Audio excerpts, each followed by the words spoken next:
Welcome to the Flat Earth Debate Uncut and After Show.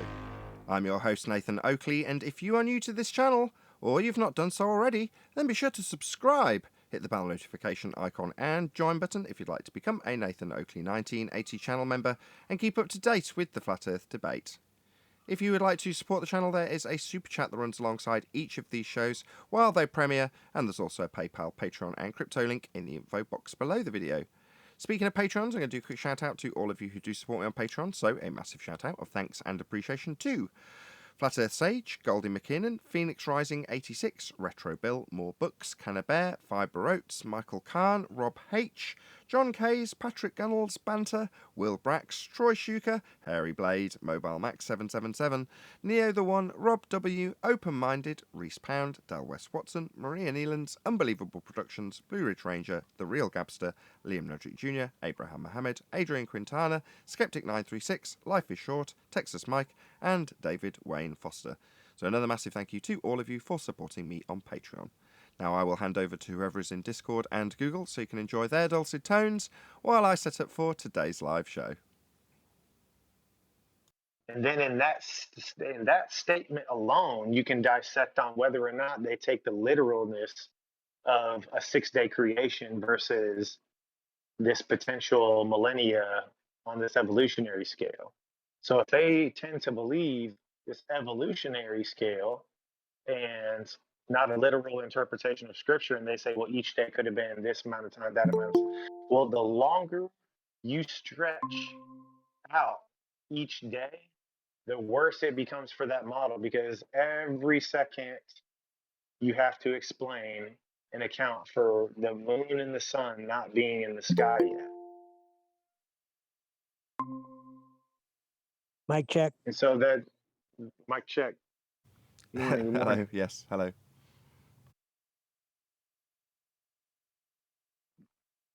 And so they either believe the story or they don't. You can't have both. It's got to be one way or the other. Either it was 6 days and we are to keep the Sabbath in resemblance to that, or everything's a lie and there's no point in the Sabbath. Like, it just all falls apart after that. Once you deviate from those first 4 verses in the book, it's that simple.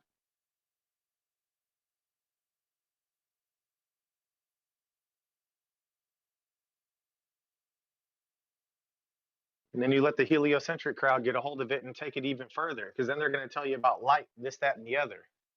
Well, come on, man, let's go look at what the book says. Which light? The light, the daylight was already here before the sun. So how are you going to tell me what the sun is? You can't even differentiate. You don't have any type of mechanism to be able to differentiate daylight versus sunlight. Because according to this, there is a specific difference. But they're going to tell you the sun is responsible for all light. And you can get into those semantics with them if you want, and you can play their games and try to describe what light is. We have no clue, man. You're just running in circles.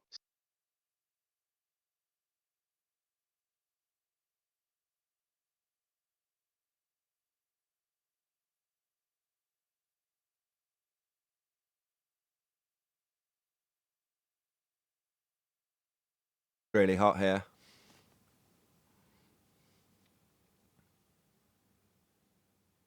I hear it's hot.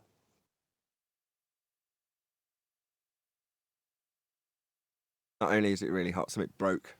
So my projector, my main monitor, basically stopped working. So I set up the show, went to drag something onto the big monitor, namely you guys in Discord and G+, and it wasn't there. I was like, why? Oh God, no, please. It's too hot. Fortunately, it was just me twisting the PC to get the filter out the back to clean it. Had disconnected the HDMI lead to the projector. So, easy fix. But not what you need on a really hot day, to be climbing behind PCs and projection units that are putting out 1,000 watts and absolutely spraying you with hot air while you're trying to fix the thing. Same goes for the PC. It's pumping out hot air while you're behind it going, oh God, I could do without this. There we go. Such is life. Running a show is a bit like that.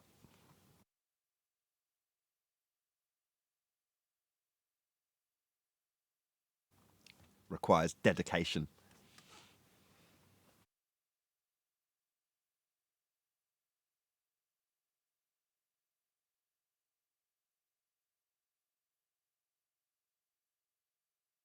That said, if I hadn't have got it working, there's no way we were going to have a show today. You know, I'd already accepted that. I was like, if I can't troubleshoot this in the next half an hour, then there's going to be no show. Because I just can't, you know, I'll be too frustrated and flustered by the time I actually sit down. I'll be dripping with sweat if I've been back and forth pulling cables through things and, you know, basically trying to fix the problem. So wait, there was almost a chance that there was not a show today? Well, I can't have a show if I can't see you, Neil. Right? How can I give you access to the show if I can't physically fit you on the page? I'm asking because I am off today because my car died again. And I said, with my luck, there won't be no show today. Now that I could sit down and relax and be involved, there probably won't be no show. So it came close. I mean, short of me not being physically able to have a show, I not having one monitor, my big monitor, the 4K monitor's got miles more space to spread stuff around, and I fill it all. You know, I fill the whole 4K screen with windows, and I need that. Without it, I can't run the show. So it's not like, I don't think I'll have a show. It's like, I want to have a show come hell or high water. Oh, I know that.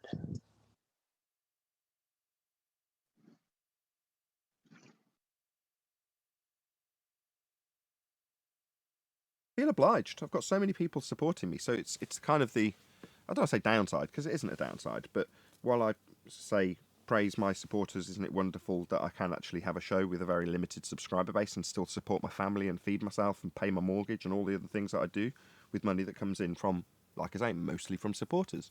But that does mean you feel more of an obligation to them.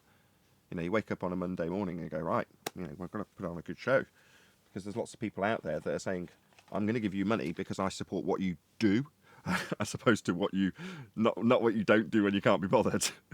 You know what I mean?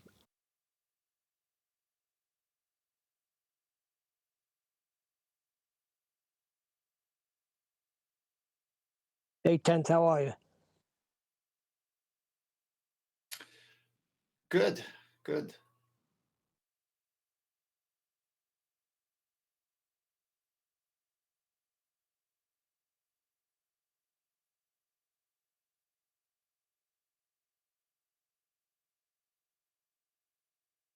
Going to be like this today.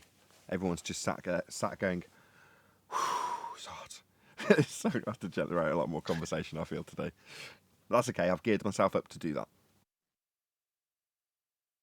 Well, I can gear up conversation if you like. Yeah, great. Does it involve me going to Skype and doing stuff? It's just as long as you don't move, you're okay, is what I hear, right? It's just hot. I'm only kidding. I mean, clicking on the button that says Skype with a little eyeball crossed out, I think I can manage that. No, it's your show came out and I left a comment, and it's funny because it's the weekend, right? And I normally take it off, but then that little show you put out, and so I felt like it was up my alley, so I left a comment thinking, okay, maybe one or two people respond, and then I'll just have my beautiful Sunday.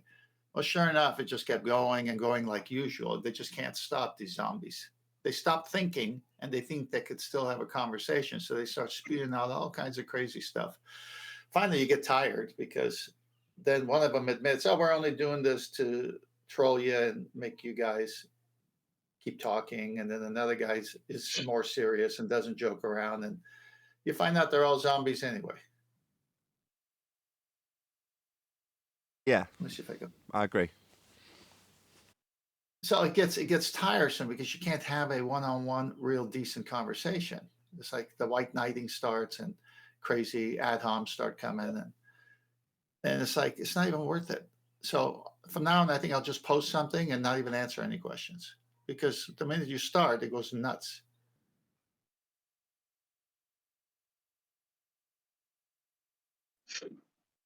Don't let them break your Tent. Well, Neil, didn't you understand what I said? They're the ones who are broken. They're the ones who are zombies. They're the ones that can't put two and two together. Why am I spending time with them? To better humanity. You can't better zombies. This is true. You got a point there. It's like taking on a narcissist. You can't ever win. Narcissists never lose. Yeah, I agree with that. I'm still trying to break a narcissist, though. Well, let me post. My sister-in-law's a narcissist, so I know what you're talking about. No matter what you do, she's right. Even when you want to confront her, she'll walk away.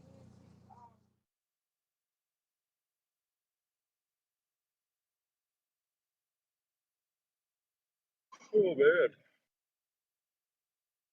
I like that people are getting more familiar with narcissism and psychopathy, but by the same token, people are so quick once they get a little bit of information to start labelling everybody psychopaths and narcissists. Like, number one. No, my sister-in-law's a narcissist. Like that. See, number one, unless you've got an fMRI machine and you're actually scanning them and doing tests to find out if they are or aren't, then you have no idea. Beyond that, you've got the quackery of the DSM. That's it. That's what you've got.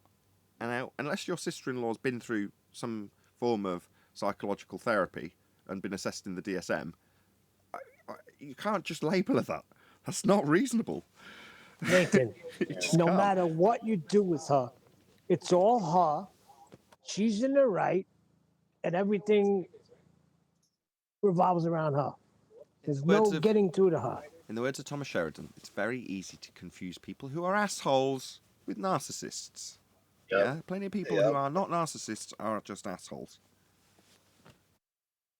Yeah, plus you're, being racist against sociopaths. Sociopaths have rights too. You saying everybody's a psychopath? What about sociopaths? You leaving them out? I mean, come on. Until you meet my sister-in-law, you can't. We're underrepresented. We? Who's we? What are you talking about? I'm not a sociopath. I don't know.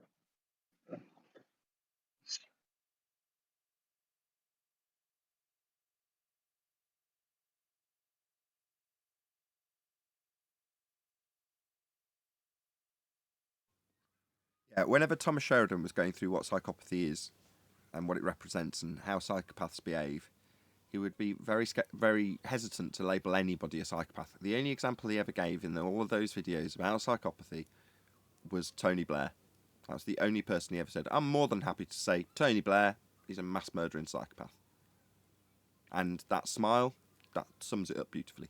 But it's the only person he ever labelled that I can think of. Maybe there was a couple of others. I think maybe Hillary Clinton as well. I can't remember. But that would have been much more later on down the line after he'd gone through it and got sick of it and stopped doing it. I mean, obviously, Thomas Sheridan still occasionally talks about psychopaths in context with current events. But ultimately speaking, he stopped detailing what psychopathy is maybe 5 years ago. I got the last interview out of him. So when he announced that, I was like, you've given me so much information about this subject and you're going to stop covering it. I want to interview you about it. If it's the last thing you do on the subject, I want to be interviewing you. And he agreed. Bearing in mind, he's very much an anti-flat earther. He did not like us. But he still agreed to come on the show just to discuss psychopathy. I didn't get into the wrangle-dangle of flat earth with him, and that wasn't the intention of having him there. I just had him on. I did a Flat Earth UK, and in Flat Earth, that's just in the title. It wasn't anything to do with Flat Earth. I mentioned it once at the beginning. I think I slightly hinted at the idea that he wasn't okay with that, but then moved on to his psychopathy stuff, and we did about an hour and a half maybe on psychopathy only, and he just detailed them, talked about his book, Puzzling People. It was a very good interview guest, very concise, and that was it. But as far as I'm aware, I was the last person he did an interview with on that subject before he moved on, which I was very proud of. I was very pleased to get him to do it.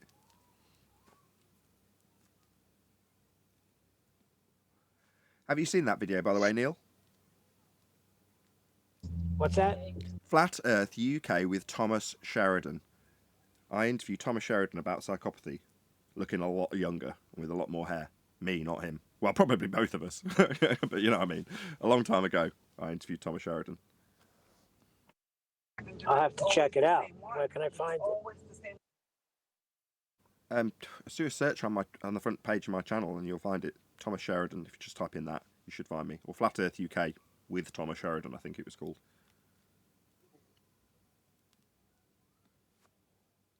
There's a good ball busters this weekend. Can't even remember. It was really short. In other news, Yeah, how'd you let him get away with that, Nathan? It's not my show. The way, yeah, but he tries to. The last few days, it's like he's better say something, or he's going to end the show. So I thought you'd be like, wait a second.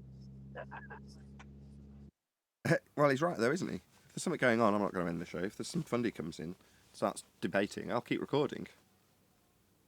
All right, Well, I got your. I've got a very understanding wife. Because I'm taking up the lounge. The lounge is the studio. I have to put a load of stuff away, pack a load of equipment away when I finish, after I've uploaded the after show.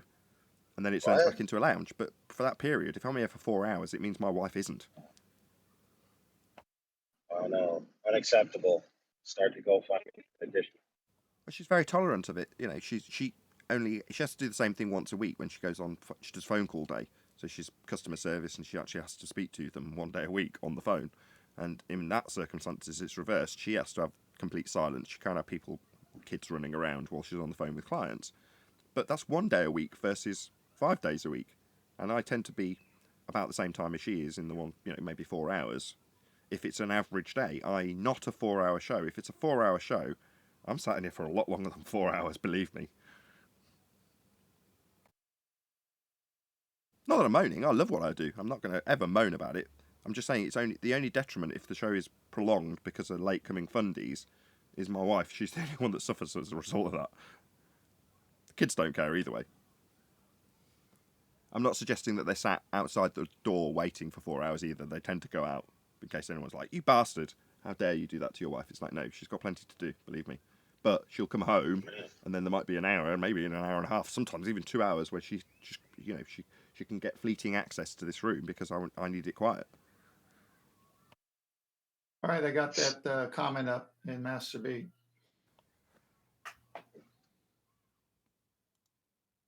Okay, got it. All right, so to dip or not to dip, that is the correction. So I just put that up. Then I said needing to correct from an obtuse angle solely due to height of eye being above the sea horizon. Correction, an obtuse angle to right angle, 90 degrees, from which we subtract the elevation angle to have true altitude measurements.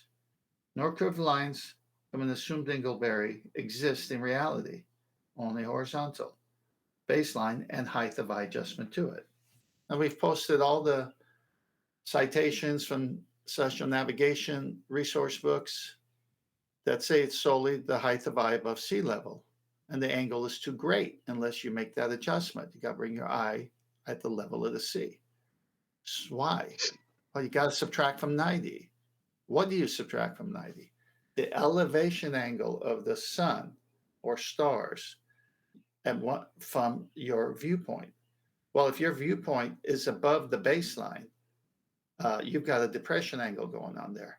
So in order to get it to correspond to a bubble or their sensible horizon, which is the theoretical horizon, because to them, if they look straight out with a sextant from on top of a boat and you put a bubble to their eye, that's the theoretical horizon. They want that, but they can't get it at sea because it's tossing and turning. So they have to use the horizon as a reference point to get it perpendicular. Well, if you're at above sea level shooting the horizon, you got a depression angle going on.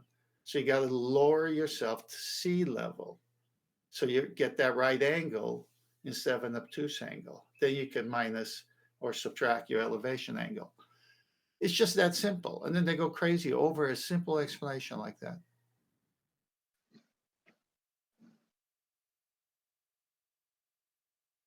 I think this whole confusion came from the assertion that if the Earth was flat, the horizon would always be at eye level, which is false. Missed the last Yeah, bit. flat earthers still cling to it. You've been a bit unclear in the middle. The assertion that what? That the horizon, if the Earth was flat, would always be at eye level. Yeah, that's controlled op narrative put into be repeated by us at the Feast of Nonsense. It's like, when that first got put out there, I was like, I don't remember ever going out and thinking that. Now, it is, generally speaking, as a general rule of thumb, actually true. But this obviously minutiae, this hyper-specific detail about the dip correction, i.e. your horizontal establishable plane of the ground below you will have the horizon below your eye line that you can correct for based on your height above the ground. Well, that obviously implies that the horizon doesn't rise to eye level. So why is it that all flat earthers, I say in a stereotyping fallacy, are accused of claiming that the horizon rises to eye level? Why did this come out? Well, it was there right at the start, right at the Feast of Nonsense, wasn't it? There for you to pick up and repeat. Yep. No, oddly enough, too, that comes from, I guess it comes from an orthographic projection where they just draw a line, to the horizontal horizon out from your feet rather than a curving line out from your feet. And then they just take that line and say, well, if everything ramps up in perspective, this would always render at your eye line, which doesn't make any sense because you have sky. It's like if you have 6 feet of sky, if you're 6 feet tall, or 1,000 feet of sky, if you're up 1,000 feet, that sky's got to be rendered somewhere in the geometry of the optic. Right, they make their claims about what we would say in terms of perspective and then show it in a Muppet Vision orthographic representation that has no perspective accounted for. And when you do that, you draw a straight line between target observer, and the only thing that stops you seeing the bottom of the target is the Earth curve getting in the way. When you do the same diagram, again, exclusive of perspective, you see two straight lines that never intersect. Therefore, you can see forever on a flat plane, and the horizon always rises to eye level in their Muppet Vision maths. Well, they need us to adhere to that, so that their Muppet Vision maths can be employed without us realising that it doesn't include perspective.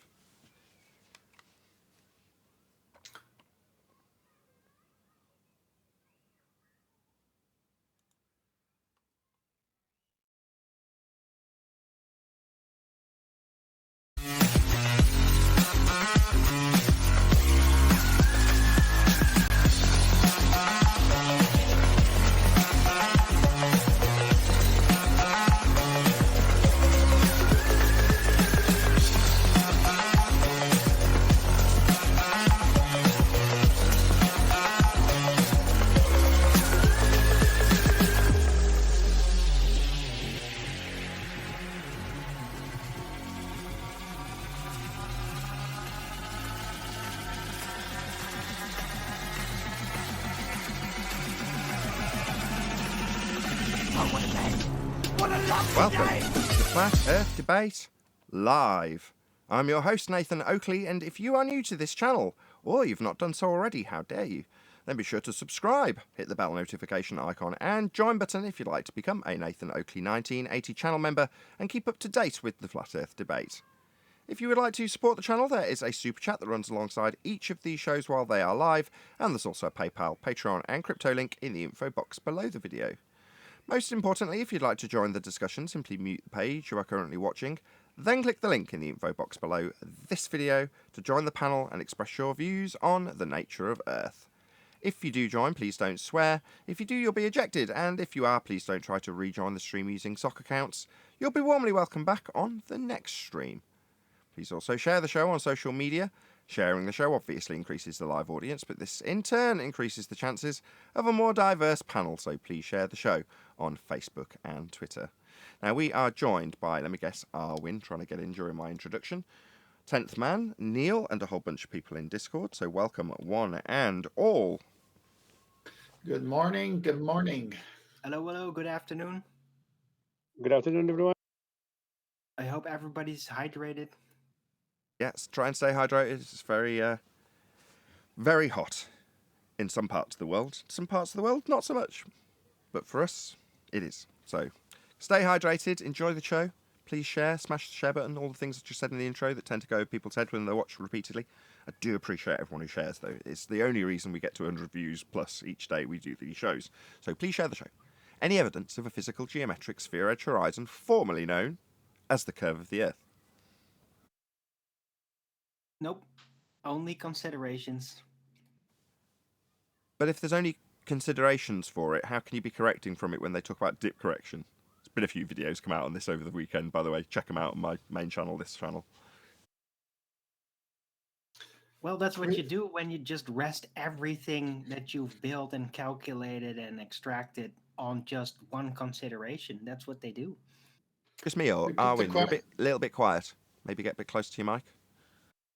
Oh, okay. This better? Yeah, that's about right. Not too much. Can you though. repeat the question? Can you repeat the housekeeping question? Any evidence for physical geometric sphere edge horizon, formerly known as the curve of the Earth, to get dip corrections from? Well, there's no evidence because you can't see it. If you They can't say see you it, you can't can't see correct it. from it then. Correct. So it's mathematical. So they assume a dingleberry below an elevation angle, and they have to stick to the math that matches certain other things. So it's there at 1.2 times the square root of observer's height in feet. You just can never see it though.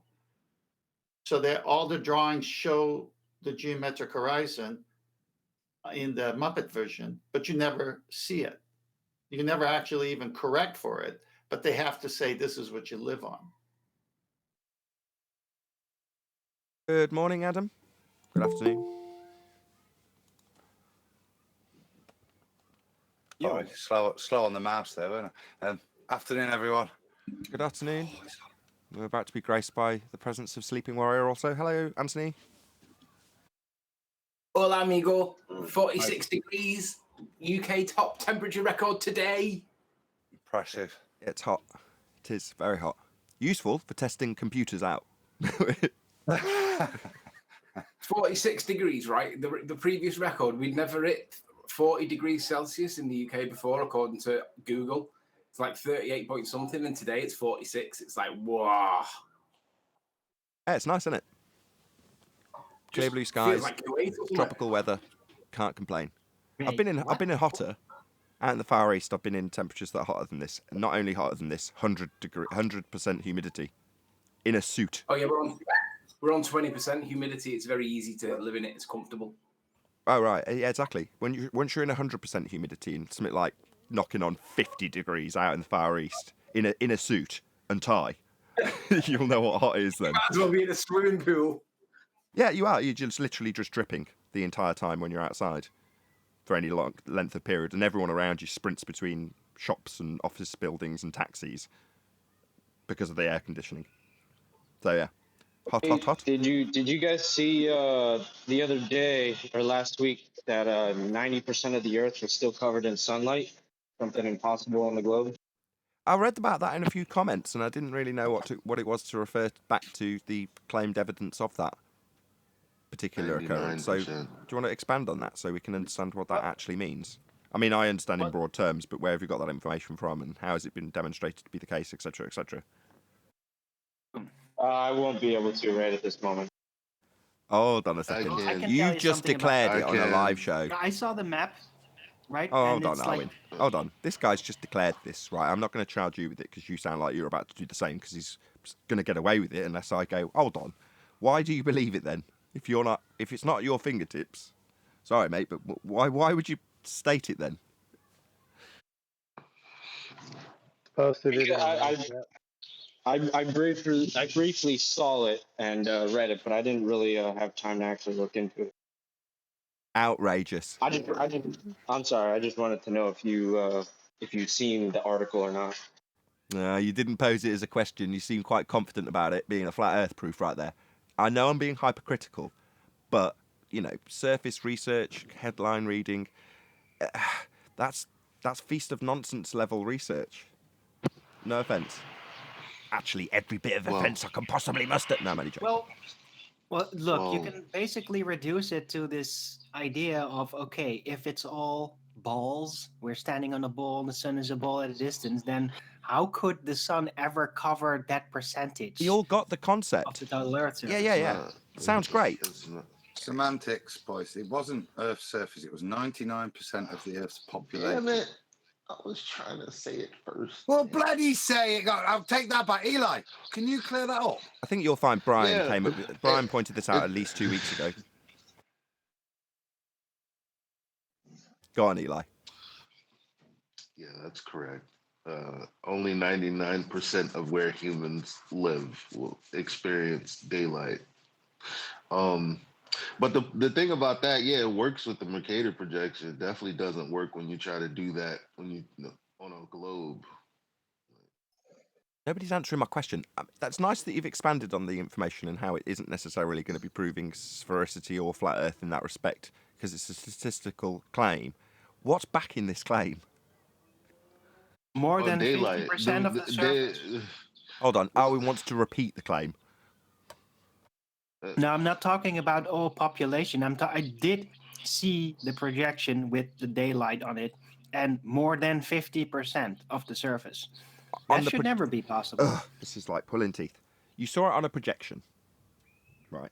How was this validated in physical? Why is it we're all suddenly going? Like for example, last year I did something with 5 other countries, and we were all standing in daylight, like this article suggests. You verified that 5 other countries at the same time as you were all standing in daylight. You did that. You verified that. If so, Yes, you're going to get a lot of props. Yes, I did. Yes, I did. Have you got that like down somewhere we can see it? I have pictures. Yeah, I have pictures. I can do it again. It was the West Coast, Cali, Australia, which is right there. That's not really amazing. In Japan, which is above it, also not really amazing. But it was also the UAE, and it was also Arwen's area, all at the same time. You need to put that into some sort of article and get it published. It was like everything was covered by light except for most of Australia and New Zealand, and everything else was covered by light. Very interesting. It's from Time and Date, says science works in mysterious ways. Now, time and date is not accurate. I can personally vouch for that. Adam can too. Right? It's not accurate. How do I know that? Well, because we did really... Who's making that background noise? Eli. Can you pop yourself on mute, please? When we did Tracking the Sun on a Flat Earth live, we had people tuning in with their sunrise, sunsets and solar zenith, or solar noon for them, depending on their location. It might not be at their zenith, but you know what I mean. Solar noon at their locations. And time and date was out. I believe twice it was out by an hour. And we're not talking, we just didn't check where the time zones lined up and all that sort of stuff. No, what the conclusion we came to is that's why they've got all these different time zones and shifting of time zones and shifting of times in summertime and wintertime and all the rest of it. That's why they do it, to confuse you. Further to that, there's more than 24 time zones. If you go through and have a look, I've got video on this. It goes back to really early days of looking at these maps and models and how they're all bloody wrong. None of them quite work correctly. So that's what we've got. So if you're going to say, I've got it from time and date, unless you've done what Eli's done and actually gone out and verified that is the case in the world that you inhabit, I'm not prepared to accept anything from time and date. Mainly because I've gone through it with a lot of other people's help and shown it to be wrong. Not massively wrong, generally really good. Generally works really well with the azimuth for equidistant projection. Marvellously, in fact. Does it mean that it's fully accurate? No, it isn't. Definitely not. I don't want. I read the article. I don't feel the urge to go out and prove it disprove. Like I said, going back to the sun tracking back in the day, we know these things are wrong. I think the point of the claim was that this was a baller's claim, and this was a point because I didn't read it much. But does anybody know why the hell you would mention that? Because as I would say, clearly it contradicts Ball Earth. You can angle your ball however you want. You're still only getting that amount of coverage. So it just seemed a very strange thing, almost like it was like burying the bad news. So in case it came out, they'd already got an excuse as to why this was not possible on a ball, but was happening in reality. It's preemptive apologetics, isn't it? Sometimes they spin that completely. Like, why would you ask a flat earther to prove that you can have a boat falling over the edge of a pizza pie? Well, because the globe earth's got a very weak argument about the horizon being a physical leading edge of a sphere that they make as a positive claim. So preemptively, they'll attack us on our use of a boat falling over an edge because they've got a boat falling over the edge. Why do they ask us about having a dome? Because they've got a very weak argument with a violation of natural law sky vacuum. So better to preemptively ask us about our dome. Well, in this instance, it's a preemptive apologetic for their failing, so we don't get there first. Oh, somebody's already said. Because all they need is, no offence to the guy who did this earlier, they just need headline readers to parrot it. This phenomena, if they claim it to be such, proves we're on a sphere. If that's what the headline says, that's all most of the anti-flat earthers and globe believers alike need. Because then they can say, here you go, I've got a citation that has an article that's got the headline that says, this proves we're on a ball. What more do you want? They said it proves we're on a ball. It's like, even when we have it claimed as proving a flat earth, it's like, hold on, how does it prove a flat earth? What's been verified? Our standards are a lot higher. But the average headline reader just needs it to be stated as proving a sphere, and that's good enough for them. Shout out to Michael Kahn. Hey, Nathan, what date is Adam's tour in Leeds? He's here. What date's your tour in Leeds? People keep saying Leeds. I don't know. I think it's the day after Leeds, isn't it? It's not my tour. It's Andy Narsey there. It's not my tour. It's Jason's and Harry's tour, really, with Sven on it. The guys saw the other day. Tomorrow is in Nottingham, and I'll at some point in the show I'll give you the rest of the tour dates. I'll get them lined up and give it a shout out in a minute. But tomorrow, man, it's going to be out in Market Square. So looking forward to that one though. So Nottingham tomorrow, and then like I said, give me 2 minutes and I'll get the rest of the dates. No worries. Yes, if you can, that would be handy. It's yeah, I'll reiterate that it's not Adam's tour; it's the Globe Lite tour, mainly Harry and Jason, right? Yeah, and then you got Sven P, who's done all of it so far, and then Lisa's there as well. You'd have seen doing a bit of chalking, went on the European tours and that, and then also Dave, who we saw on Friday, Trinity 4, and his wife Andrea and Zizi. So yeah, he got discussed heavily, unfortunately or fortunately, depending on which way you look at it. So Trinity, I said thanks to QE for letting that roll yesterday, because I thought it was a really good chat to have. People to hear our disagreements amongst ourselves of how we view these things. Do you know what I mean? Oh, absolutely. I was really pleased about that too, because it almost got there on the debate. It happened with Brian, but you know, having Brian first air his concerns and criticisms to then follow it up with the discussion that we had was really worthwhile for people watching, because I think at the end people appreciated that we have the best intentions when we're criticising. It's always constructive. We're not trying to belittle people in their faith, etc., etc. There was a lot of good things in there. But ultimately, and this is the overarching point that you want to get across without alienating your audience, we do want to sharpen these people's tool and give them better arguments so that they go away more equipped to deal with general discussion with your family, or if it's on the street at the other end of the extreme. But that's really all we want. And if we criticise somebody for saying that they are into chakras, our criticism is founded because it leaves you open to criticism that you might not necessarily need to defend when you're talking about the nature of the world. Now, far be it for us to stop people talking about their faith in that regard. That's not our place. But we will, and hopefully we won't get criticism now we've had the discussion, point out how it's not necessary, that it leaves you open to a fight that you don't necessarily have the tools to win, even in your own faith. You're just declaring your own faith. Whereas we, here, on Flat Earth Debate and Quantum Erasers channel, respectively, do offer very specific, hard and fast arguments that can get around almost every aspect, if not every aspect, of the heliocentric deception. That's the Globe Lie. So check out the Globe Lie tour. It's making its way around the UK at the moment. It's in Nottingham tomorrow, Norwich. I believe. Correct? Where is it today? Norwich today, yeah. Norwich Nottingham today. tomorrow. And then I've got the rest. It will be heading up to Hull for Wednesday the 20th. Leeds is Thursday the 21st. And final day, hoping to see Tony show up. Preston on Friday the 22nd. Perfect. So that's the Globe Lie tour. You can check it out on either Trinity 4 channel or Jason of the Disbury YouTube. Yeah, sorry, I'll say that again. Jason of the Disbury Family YouTube channel. If you type in any of those names, you will find their channels. Trinity 4, all one word, and Jason of the Disbury Family. And they're generally broadcasting the entire time they're in these town centres. And they've done quite a few already. It's been going on since last Sunday, I believe.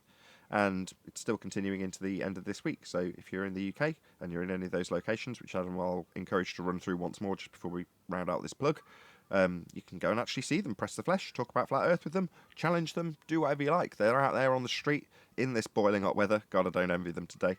But yeah, it's nice to actually see it. If you want to see it live, check out those two channels, so Jason and the Disbury Family or Trinity 4, where they're broadcasting live. Adam, can you just run down the locations just once more, if you can? Of course, yep. So today, for the rest of the day, they're in Norwich.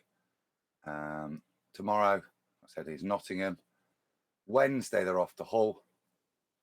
Thursday is in Leeds, and Friday in Preston. Just people asking for locations. Pretty much head for the town centres. Log on YouTube and you'll find them. You'll recognise the point. But I know Nottingham is likely to be Market Square, where most of the folks will be. So, thanks. Excellent stuff. Any other comments on this before I move on to the next housekeeping question?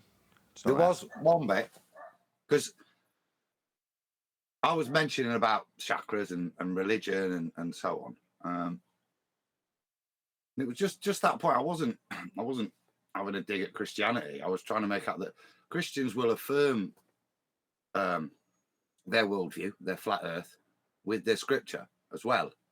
Now, we don't do that here. And QE is the greatest exponent. There's no one with a stronger Christian faith that I know of, but I never hear him using scripture or his personal worldview, to back up flat Earth. And I think that was the criticism, but some people are always going to do that. That would be the distinguishment, I think, here. When we argue it here, we've all got very different beliefs. You know, we can go loopy, we can go this. We've all got our own viewpoint.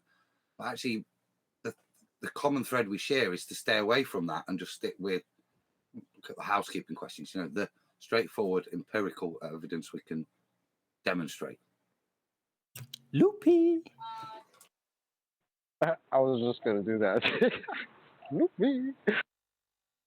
Okay, any evidence of axial rotation of the Earth-based variety? That's proof that Earth is a sphere spinning. By the way, good morning, everyone. Good morning. Hey, Chocolate. Proof of Earth spinning. Well, the proof is that everything isn't spinning except for the stars, and it's all relative. Now, of course, that's not an official globe claim, but since the Earth isn't, there's nothing deviating up there. Yeah, some people that really want to believe in the globe, they just draw this conclusion themselves. And they even have people in physics and mathematics to back them up in that assertion. So it's like a grassroots belief that we wouldn't expect to see any deviation. Are you denying galaxial rotation? Yeah, that's the point, isn't it? The grassroots belief that Arwen's describing might be some very small grassroots movement of people that delude themselves into thinking that they're globe believers. But the globe has a very specific claim of axial rotation proven by Coriolis deflection observable from the ground. That's their claim. That's the globe claim. We all have heard the claim that globe has Coriolis effect. It's fairly well known. People don't understand what it is, but that's what it definitely claims. Now, when you show, or we show, flat earthers show, there is no Coriolis deflection to observe, we get told all the reasons from this grassroots movement of why there is no deflection. But that's not a globe defence. That's not a globe claim, and it's certainly not something that these people on the anti-flat earth side, the globe heretics, are putting forward in defence of a globe claim, because they'd have to be defending Coriolis effect. As soon as we show there isn't any, that's it. That's the end of the argument. There's no need for a new belief to be inserted by these heretics. But they do, because they don't believe it either. Go ahead. Right, sorry. To be fair, Nathan, the people that we face and we talk to, they don't really even believe in the Coriolis effect. They just believe in globiolis. So if you ask, but we don't see any deviations, then they pretty much indirectly come back with, but then what causes tornadoes to spin, right? Which has nothing to do with Coriolis, but if you Google it, there's a substantial amount of text that suggests that, besides the very little piece of text that actually explains what Coriolis effect is. So, Indeed. It is kind of, they did make the ground for it. Finding a published article that details how globiolis works won't change what Coriolis is, and the globe claims Coriolis. The fact that other people have found a problem with the claim of Coriolis deflection, which doesn't occur, and then have described again why it doesn't occur, but does affect winds when it's an illusion, only observable as you turn, is nonsense and easily pulled apart. But that, as I said earlier, with headline readers, if it's described as having effect on wind, people won't look into what is correct and whether or not that is actually the case. They'll just read off the text and say Coriolis effect affects wind. No, it doesn't. Coriolis is an illusion of something moving in a curved path when it in fact travels straight but seems to curve because you turn beneath it. That's what Coriolis is. Now, the globe is claimed to have 15 degrees an hour of that deflection. That's an illusion of drift at 15 degrees an hour. That's the globe claim. Not, we won't see a helicopter drifting, it'll hover because Earth and atmosphere move together. Oh, really? Well, globe claims 15 degrees an hour drift, so obviously you don't believe it either. You've made up this new narrative. What's that? You've got a citation of someone else who also says that this illusion affects wind as it moves with the atmosphere that's carried along with it, but simultaneously it causes a drift in wind when it's an illusionary effect that doesn't really happen. Yeah, lots of people don't understand Coriolis effect. But ultimately speaking, we've still got 2 super chats to shout out. So shout out to Mike808 and thank you very much for the super chat. And also shout out to Hillside. He said, good morning, fellas. Thank you for the super chat. Really appreciate the support. Go ahead, Arwin. It was me, the stutter in there. This is the point where we need to get tickets for the science museum for them, isn't it? Take them in, show them the Foucault's pendulum, and say, there's your claim. Look, the Earth is turning underneath. Look at that deflection. That's fundamental to their claim. So when they deny it, we've got to take them to a science museum. Right. Their claim is that globe turns underneath the deflection of the stars at 15 degrees an hour, and they say it's proven by showing that the globe Earth surface is that rotational reference frame. They claim to demonstrate it by showing a pendulum also drifting at 15 degrees an hour, a la the stars, because it's in an inertial reference frame, and the globe Earth is turning beneath it as a non-inertial turning reference frame. Well, that means the globe Earth is turning underneath stuff. That's what the pendulum and gyro are claiming to show. Well, if Earth is turning beneath stuff in an inertial reference frame, a la the stars, and balls, and flights, then you'd notice.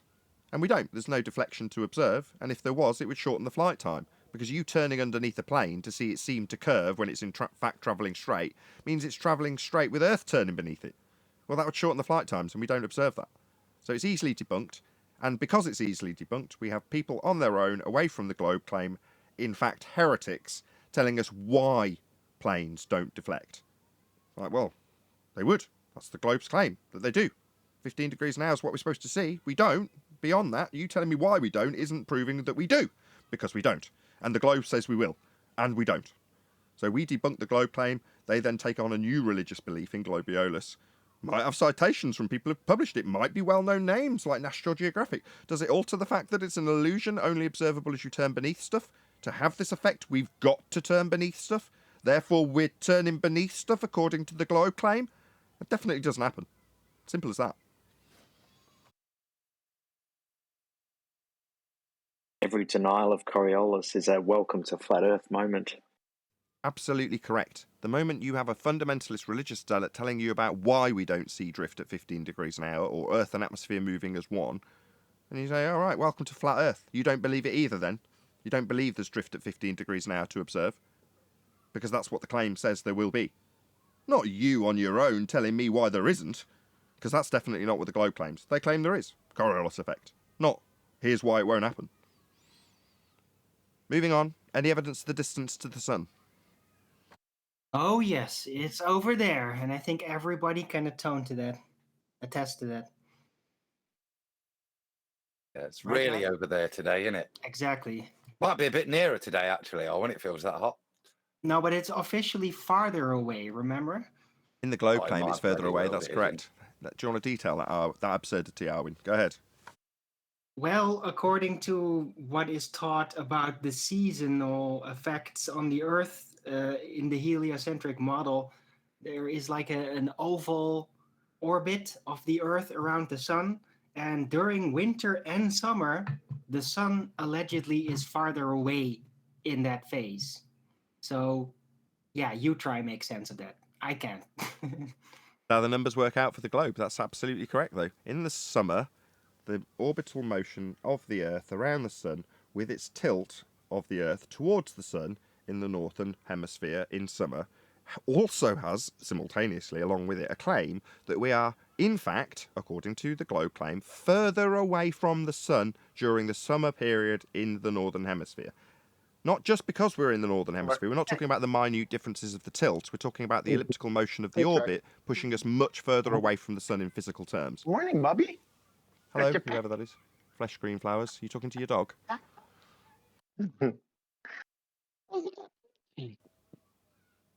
Fresh grown flowers. Did you want to add something? Oh, I'm sorry, I'm talking to my kid. You can mute me. I didn't know I was hot mic, and I apologize. That's all right. It was cute. But yeah, Owen's spot on. Meanwhile, the sun, when I'm observing it in winter, stays low to the horizon. Now, low to the horizon in perspective terms tells me it's further away. I don't know that to be the case because I don't know what the sun is. However, in terms of how it presents itself to be low to the horizon during the winter and being cold, that suggests it's further away. I don't know that's the case, but that certainly seems to be the case after tracking the damn thing. So either way, when it's summer, the sun is almost, in fact, at one point was directly above me here in the UK a few days ago. It doesn't quite reach that anymore. It's already gone past that point. But it's really high in the sky and in the sky for a lot longer during summer. So high in the sky here for a lot longer, hot, low in the sky, not here for very much time, cold and dark. That's all I know from my observations. That's it.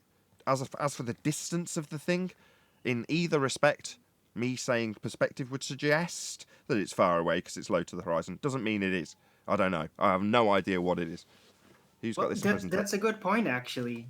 Because if, according to the orbit of the Earth around the Sun, there is an oval shape, well, then wouldn't we also have to see an angular size decrease during summer and winter?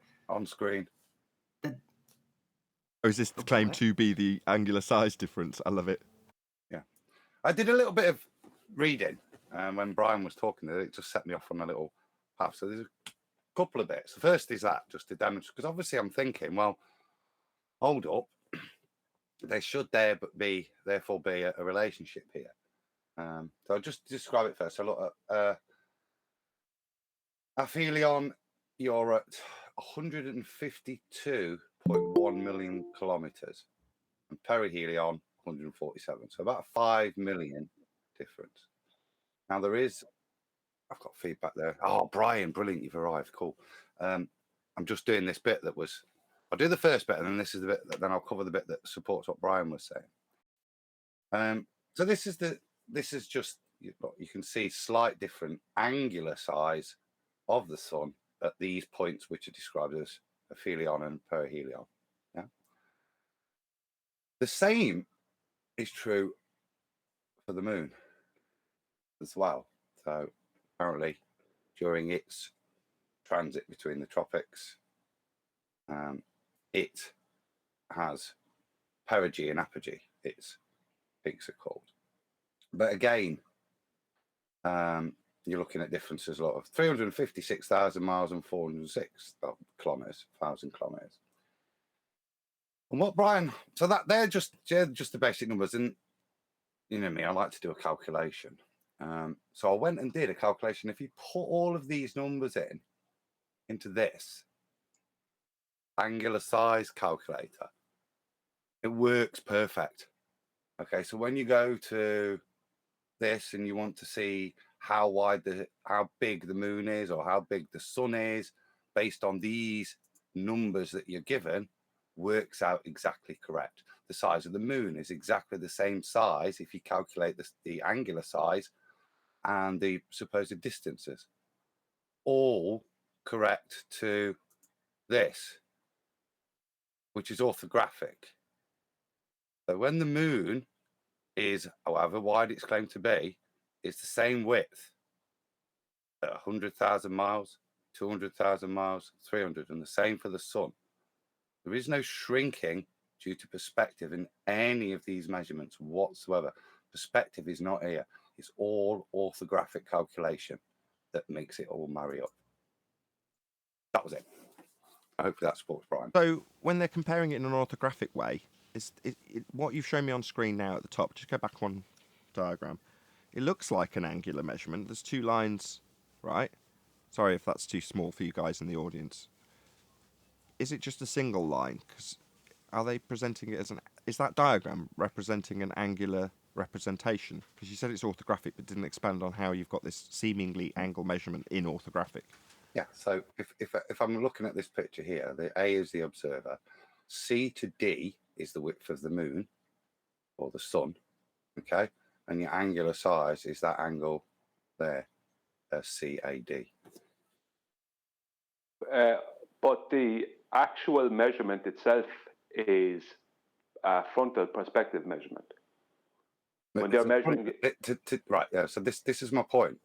Yeah? What they do is take the angular size and then pump it in orthographically here so that the distance A to B is correct for the heliocentric model for this, yeah? Remember, this is all ratios, and that's all. This is the point I'm making. In this, all they've done is maintain the ratios perfectly, and that's my point. Absolutely perfectly. There is no effect whatsoever for any form of perspective occurring. It's solely an orthographic calculation based on the angular size of the object and assuming the distance. What? But yeah, that was my point. I did. Yeah, well, that's why I said it'd support you. I thought you'd like it. Yeah, but that was my point. Whenever last week or whatever I came It up. was easily 2 weeks ago. 2 weeks ago then. I know you're laughing at me. No, go on. No, in seriousness, I want you to reiterate this point. Sorry, I'm sorry.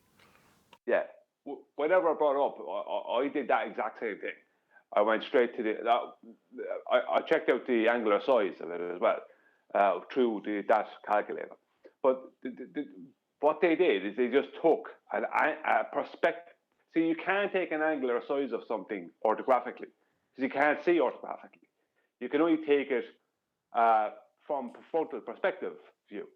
But you can then mess with it to bring it to wherever you need it to be, size-wise or distance-wise, if nobody can prove you wrong, which we can't, to do with the sun and the stars and things, and make it at any size or distance you need it to be. And that's exactly what they did. So they took an average of the angular size of the sun between December 21st and June 21st, and they took those two angular sizes, and they made them, like, their claim is all based around that angular size, something that does not exist on our globe because you can't have an angular size measurement in reality orthographically because we don't see orthographically. Orthographic view is a view on paper or on a computer screen. It's a two-dimensional view. There is no 3D orthographic. Can't have a 3D orthographic. You can only have a 3D perspective, maybe, if you know what I mean. So all these angular size measurements of the sun, moon, whatever else, they were all taken from a perspective view. And then they back calculated them exactly as Adam has just stated, orthographically. But there is no such thing as an angular size orthographically on our globe. Just to finish off, just not to take too long. I know someone else obviously wants to speak. But I have asked all weekend, I don't know how many of them, and last week, does Polaris appear to rise and fall in the sky on your model due to Earth curve or perspective? And no matter what is going on, they disappear. They will not answer that question. One of them did answer it days ago, and then I pointed out the problem, and he disappeared. If Polaris is rising and falling due to Earth curve, that means it's not rising and falling due to perspective. That means the sun can't have an angular size, or the moon can't have an angular size, or anything can't have an angular size within their model, because all of their maths are hijacking of flat Earth elevation angles to Polaris, which gave them their radius, which puts their globe into orthographic maths. So everything has its own actual size. There is no angular size on their globe. All their maths dictate this. And they've all run. None of them will answer that question. None of them will deal with it. Okay, let's move on. Any scientific evidence of gravity?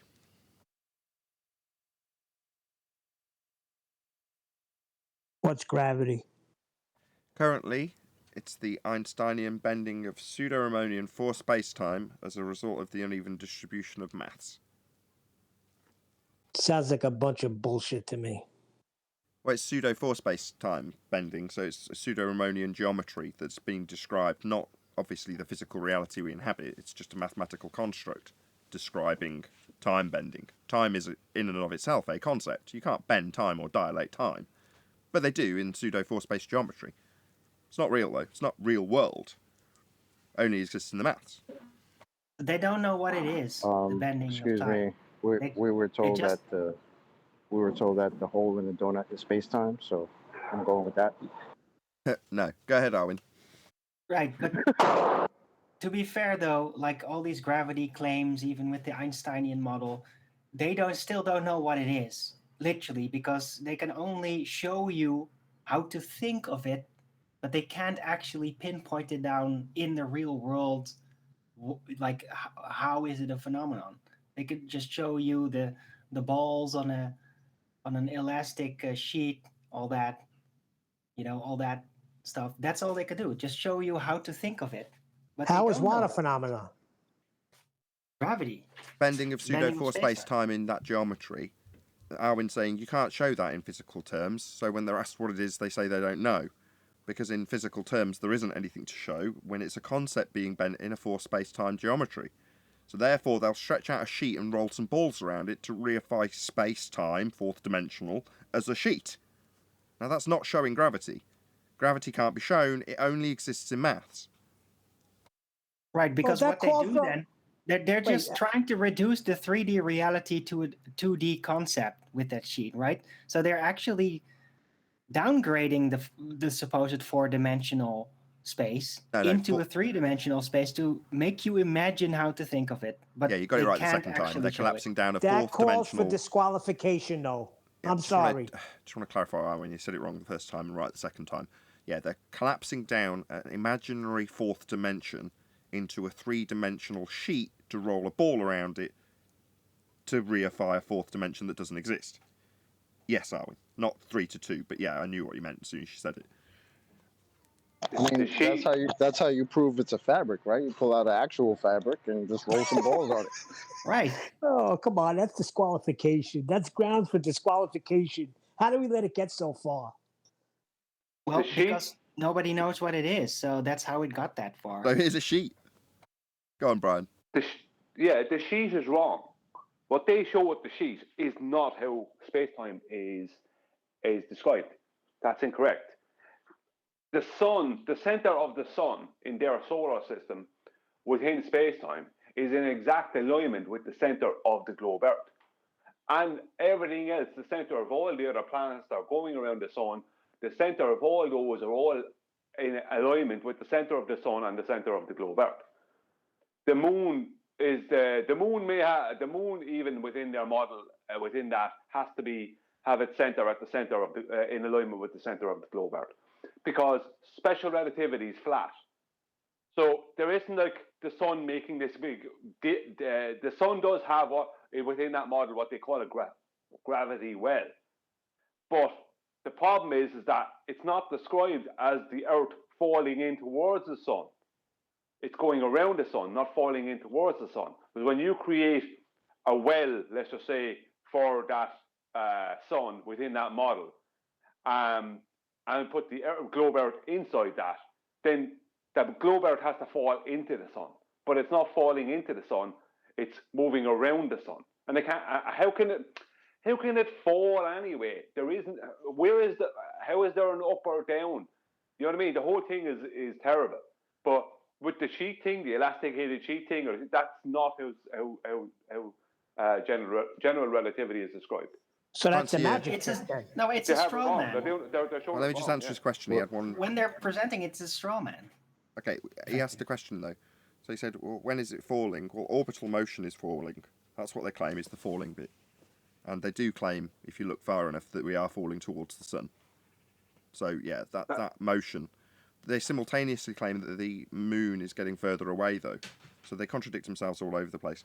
But they do have that gravitational well description is incorporated into orbital mechanics. So we are falling around the sun. That is the description of orbit.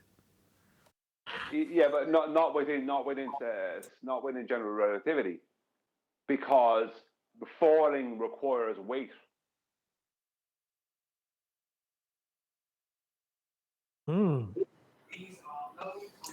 Did anybody catch the debate with, I've forgotten, Russian vids?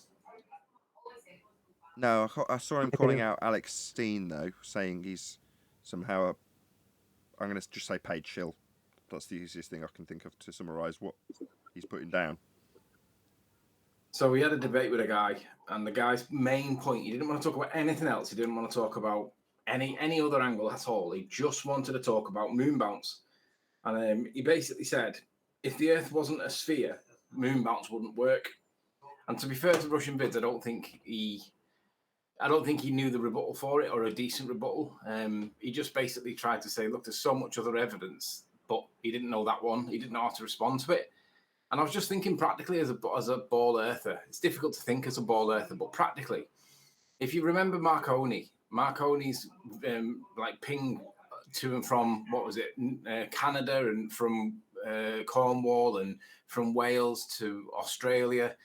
The excuse that they gave as a ball earther was that it was bouncing all the way around the Earth because of the ionosphere, right? They invented the ionosphere afterwards to explain how it's possible that you can ping a radio wave from Wales over to Australia, which would be 180 degrees of the ball. It would be after going through the Earth, wouldn't it, on their model?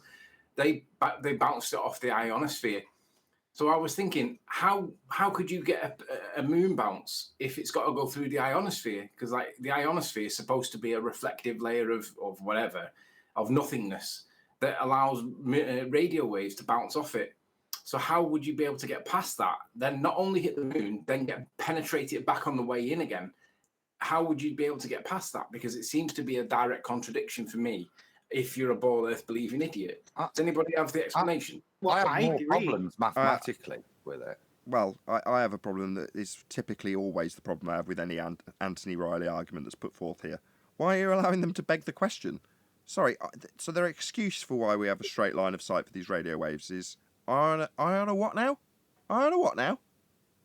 So to answer your question, I allow them to beg the question because I think it's a direct contradiction in terms. I don't think that you can have ionospheric bounce to explain Marconi and also have moon bounce at the same time, because they seem to be directly contradictory. Well, so that's the reason why.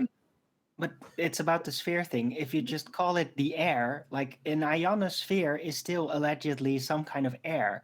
Maybe it's ionized. So is there any demonstration of ionized air being able to reflect a radio Stop. signal? Almost there, are we? No. Almost. Sorry, sphere-shaped ionized air. Yeah.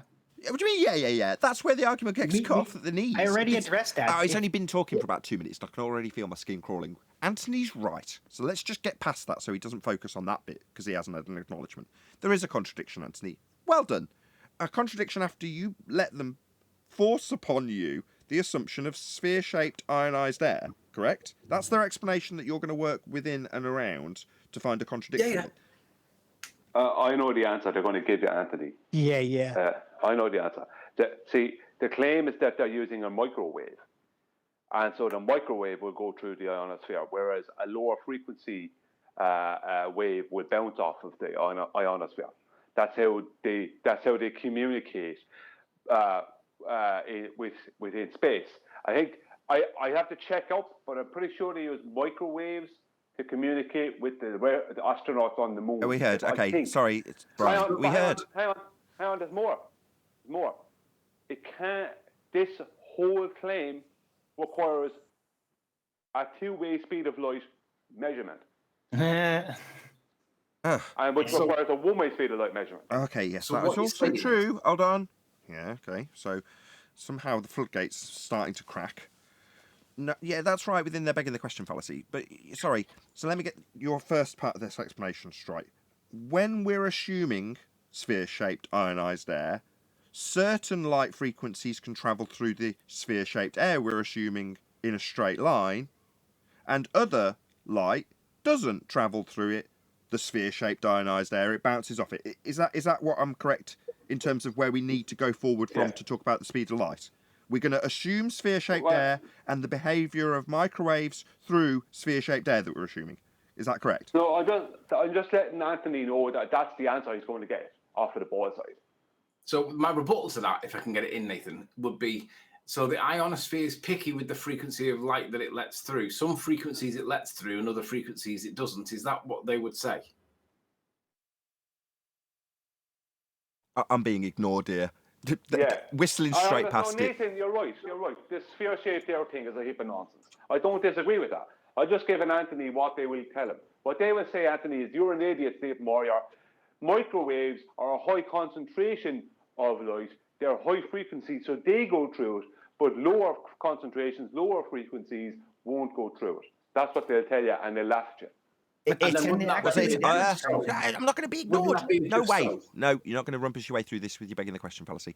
Brian's just changed sphere-shaped air, we're assuming, into it to make it a bit more vague so I don't pick up... No. What's it, Brian? Do you want to just clarify what it is that these ionised particles are for microwave light to travel through straight? Yeah. Sphere-shaped air. Please stop stamping all over me. Sphere-shaped air we're begging the question of. We're just going to assume this to overcome it. Right, we're going to assume it alongside them so we can overcome the assumption we're making with them of the sphere-shaped ionized air. Right, but we're trying to. I'm talking to Brian. For you bypass the sphere, overall, because Arwin, I'm talking to Brian and Sleeping Warrior. More Sleeping Warrior than Brian. Oh, sorry, I thought you were talking back to Brian. Don't play coy with me. You know what's going on here.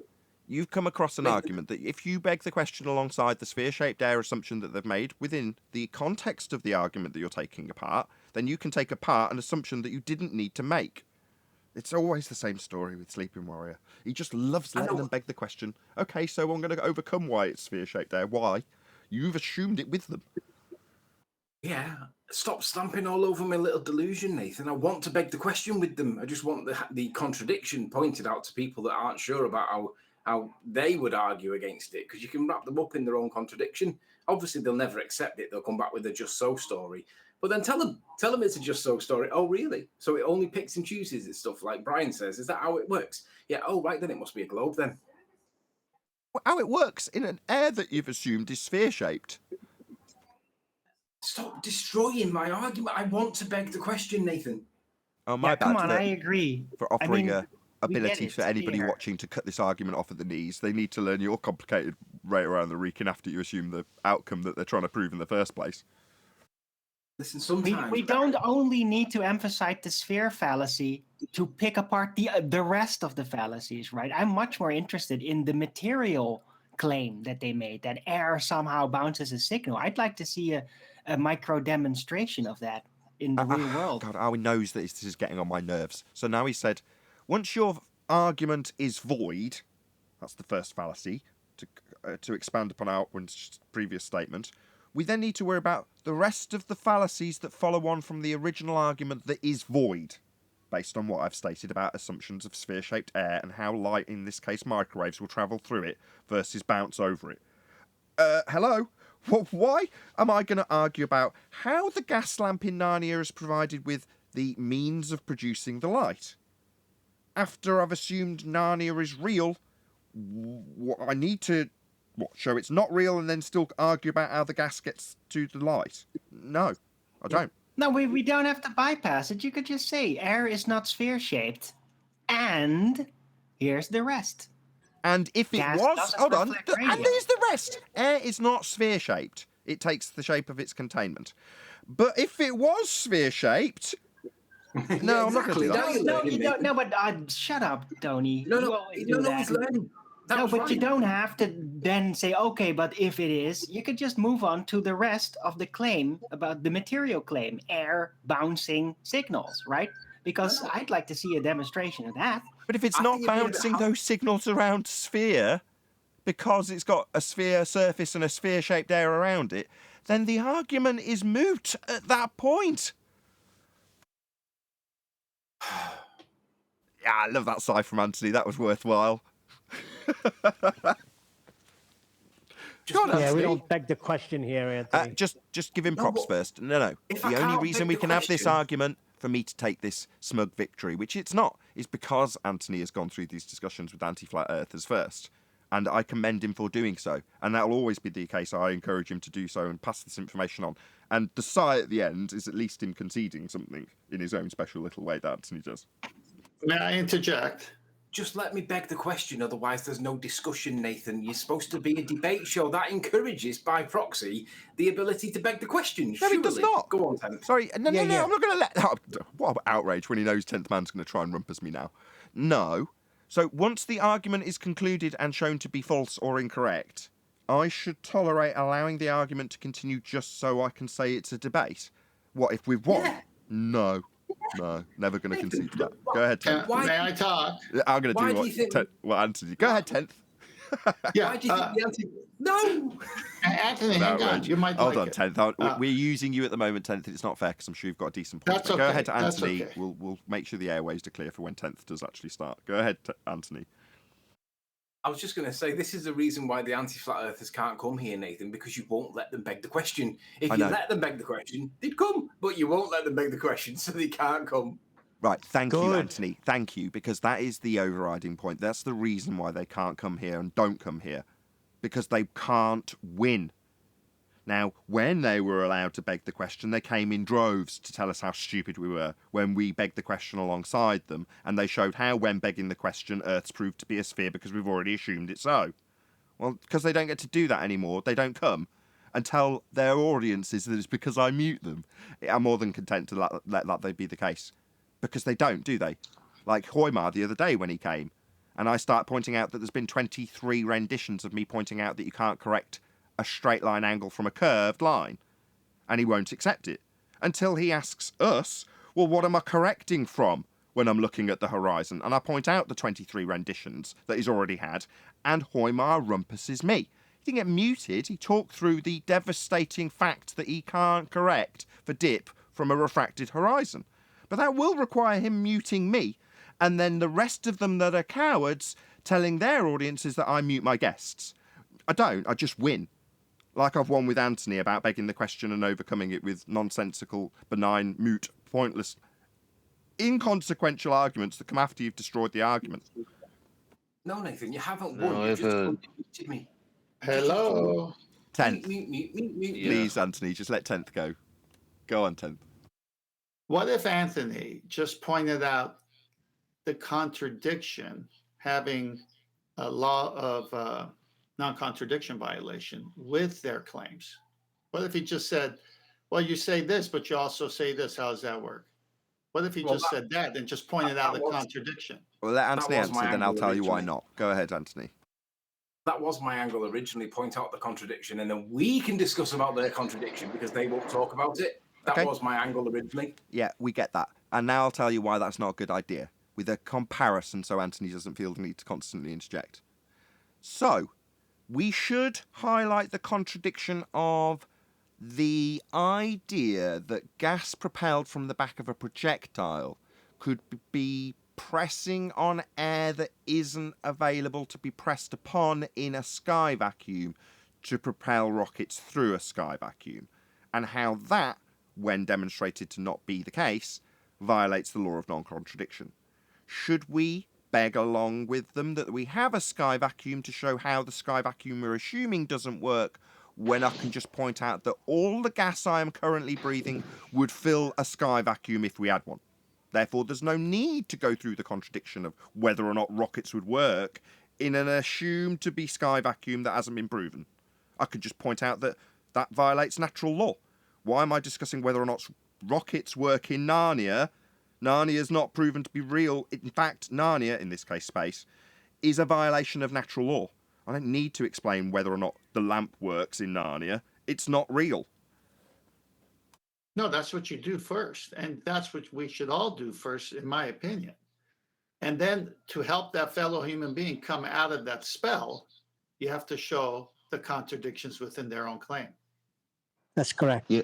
Well, see, that's what happens when you deal with rhetoric versus a method. Pointing out the begging the question is talking about the path in which they thought the thing is fallacious versus already, accepting the rhetoric, listening incorrectly, thinking incorrectly while in the rhetoric. The person that you're talking to is not going to understand anyway. This begging the question fallacy is probably the most vile, the worst, in my opinion, specifically because this is how they get the ball rolling. And it's like, if people understood how bad begging the question is for an argument, we wouldn't be here. But nobody even talks about it. Yeah, but the begging the question is the spell itself, and that has to be seen by the person stuck in that paradigm. Have to be, which they won't see if you don't show them why begging the question. No, they've been designed to argue and debate their position. Their position is begging the question. It's false. It can't be proven. It's made up. Until they know that, they'll defend it with stupid contradictory claims, like Anthony is saying.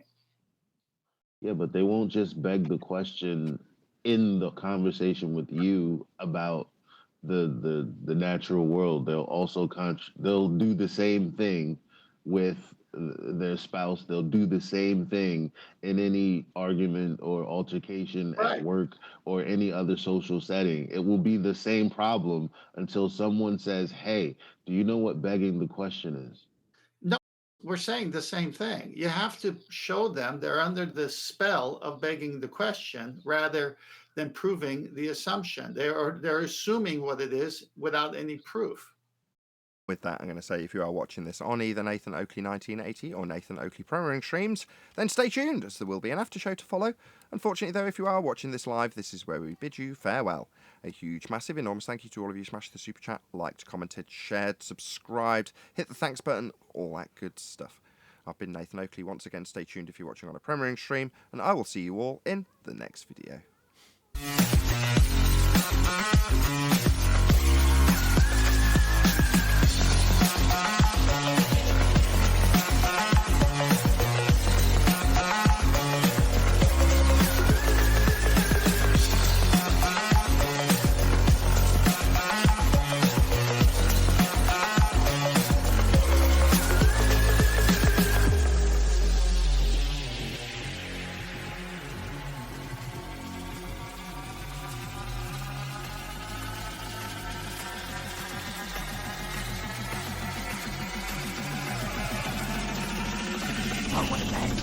What a lovely day!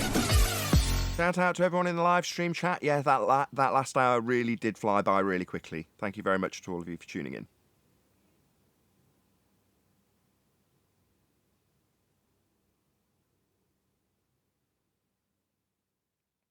Mathematics in lieu of actual science to demonstrate the point.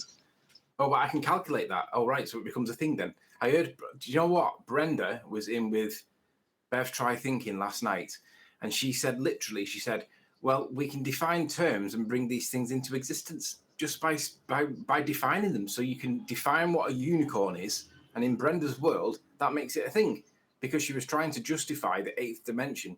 So they were talking about the third dimension, X, Y, Z coordinates, and then the fourth dimension, obviously, with time.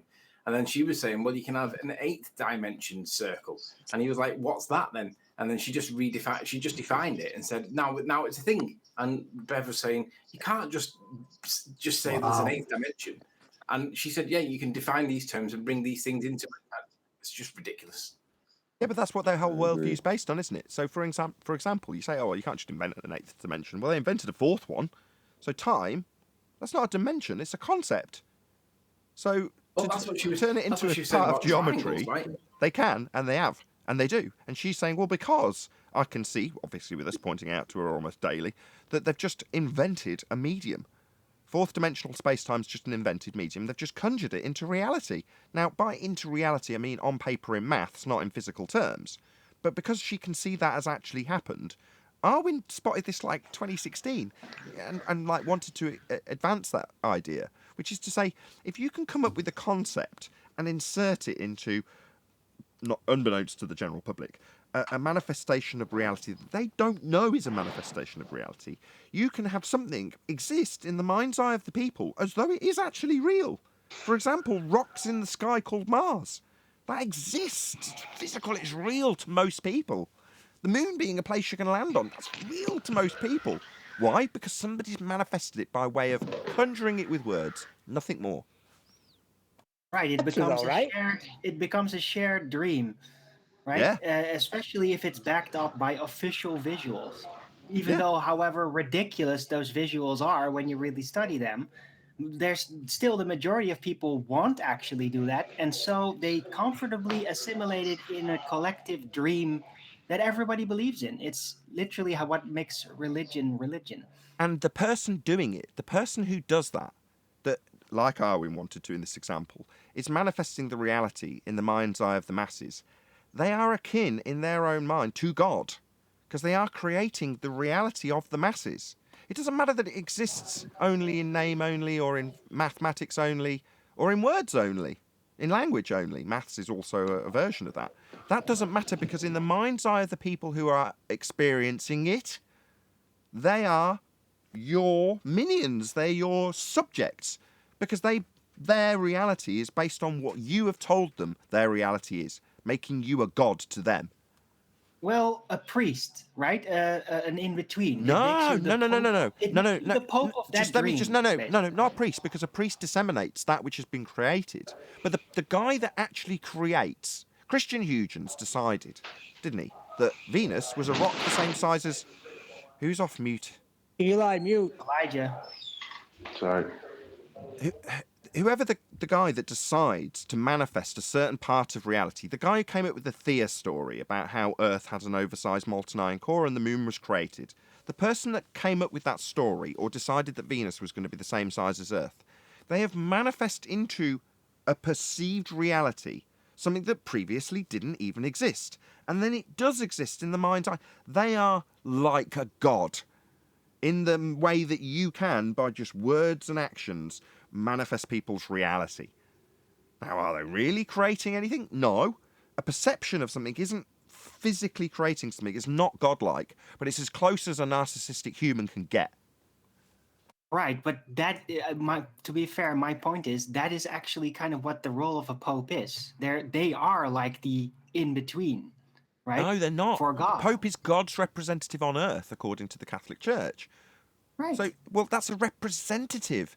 Me being a representative of a manufacturing company that deals with studios making amps in my last career, that is not me making an amplifier, willing something from nothing, from a chunk of aluminium into a circuit board based thing. That's creation. Yeah? Well, if you want to create people's reality, you can't. The world is what it is. But you can create and manifest the perception of reality in the masses. And that's as close to God as you can get. You're just not actually creating anything. Physically. Like the Pope. As close to screen, God. No, not like the Pope. He's a representative. I've said that twice. But that's only what the title is, right? I mean, are the storytellers representatives? No, they are just the storytellers. Pope isn't responsible for the creation. They have that power. The Pope in the narrative is not responsible for any of the creations or miracles or anything else that is godlike in terms of how our world was created. Now, how the globe world was created was by these stories. Well, that's a world being created by men. Yeah, it's quite evil when you think about it in these terms, but everyone's just rumpusing me rather than letting my point sink in. So obviously no one's listening because they want to talk straight through it. I am listening. No, we're agreeing. I've put on screen to try and exemplify. This is what they've done this week. You know, with this new telescope, they're trying to create the world for you now. Look, on screen is the world they're creating for you. This is what the newest bit of technology that can see the furthest is seeing the beginning of creation here. And this is what the image they're giving you. Some clever sods pointed out that, isn't that amazing? It's exactly the same as the coastline of Tunisia or somewhere. Look. Very close, yeah. Yeah, but the point being, look, this is what they do. This is what they're doing now. They're trying to build. That Nathan sums it nicely. They think they're gods, and I mean, there's nothing more godlike than trying to claim the beginning of creation, is there? Yeah, but you can also fair enough. But this is trolling as well, though, right? Because It's No, an these Easter people egg. take this seriously. I don't think they're trolling us. No, these people take their godlike abilities to create and manifest worlds and universes quite seriously. You know it. These are the PhDs we don't get to deal with on a daily basis. I'd like to make a proper counter argument now with the Pope thing, because I just wanted to remind you that the Pope was there to tell everybody to basically rule over how they interpreted the Bible, right? And they could, like, yeah, you could relatively widely interpret it, leave some things out, or like say, no, that's outdated as a Pope. So yeah, indirectly, they had that power. They could make everybody look at the Bible differently. Okay, If well, they if you even compare had it, the look, opportunity you've to. Yeah, but they managed weren't to- involved in creation at all. That's what yes, Nathan's saying. you've managed to compare it with something that obviously has Pope with power. So on that basis, fine, I agree. But on the basis of creational power, which is what we're talking about, I respectfully still disagree. But you know, hopefully, You mean more artistic power, maybe creative power, because the Pope didn't do that, right? right, God But, did, yeah, in and that he's his sense, representative. God did, right? But these things that we're talking about are godlike, but only in the mind's eye of man, not in the physical manifestation of their reality. Because what you perceive the world and the heavens to be isn't what they are, especially if you've been deceived by people who think they are a god, because they've created that world. Now, that isn't the world, it's that world, the globe world. right? Well, you still make a good point, though. It is different from the Pope. It's half the same, half very different, because the people know about the Pope, right? He has an official function, and so they obey or they disobey. With this, the people that believe in it, they don't know what's really happening, right? And in that sense, it's like a mysticism, and that is much more a direct, creative, godlike power, because nobody knows you have that power. Then you also have the freedom. And summed up by Morpheus when he said they were born into bondage. Right, but the mysticism factor is very important for that creative freedom, which is like a godlike experience in a way. So fair enough. I concede that. That hour did go really quickly on the live show, I've got to admit. Sure did. I can't even remember what we Tremendous amount of authority has been given to these people. Say again, Ray. Is it Ray? Yeah. It is, yeah, sorry. I was just going to say it's a tremendous amount of authority that's been given to this small group of people that effectively is able to create this entire worldview, this narrative, and the authority is espoused by every government and every scientific group and this very small group, be it NASA or whoever. These are the people that are literally able to create and conjure our entire worldview. And you cannot question it. And if you try to question it, you're the crazy person. But anybody who listens to these people, despite how, it's religious when you think about it, really, if you question the people that have this view, you're the heretic. It's a little bit bizarre in my mind. Yeah, but it's beautifully structured that way. Is a You're spot religion. on. Yes, that's absolutely correct. It's structured to be that way. And we're fortunate in the time we live in now where we have a position, which I'm glad John, Refracted Curvature, has just joined, because he's the one that's been highlighting this to the most extent recently. We're in a position where we have to point out that their worldview has a necessity for a flat plane in the first instance. The celestial sphere model is something that they depend upon. And that celestial sphere model works with the flat plane and angles taken from it in reference to the ground in that model, which is flat. Now, while I'm not going to ascribe myself to any particular model, the model developments come from measurements of the flat plane we actually dwell atop. That's how it's measured and can't be measured any other way, because you can't acquire angles. That's two straight lines in any other way. So when you point that out, it's not that the NASA, whoever they are, the people defending it, the trolls, can say, oh, you're not allowed to display this heresy because you're describing the sky as a second law of thermodynamics violation. In this situation, we have a positive claim that the globe relies on. How are you going to argue against that? You can't, is the answer, because you'd have to deny the fundamental basis of your religious belief in a globe, because it's based on the flat earth. You can't eradicate a foundation stone of the globe, and one of the foundation stones is a flat earth, believe it or not. I love this argument, John. Hello, by the way. Hey, how are you doing? Very well. Good to have you. Yeah, they're wanting to argue past it. Point that they concede. They're wanting to talk about the angle measurements, the model, in reference to let's do this, and then we'll talk about it being a globe. Like they're not wanting to deal with what it actually means that you're able to take an angle measurement from the surface and apply the celestial sphere model.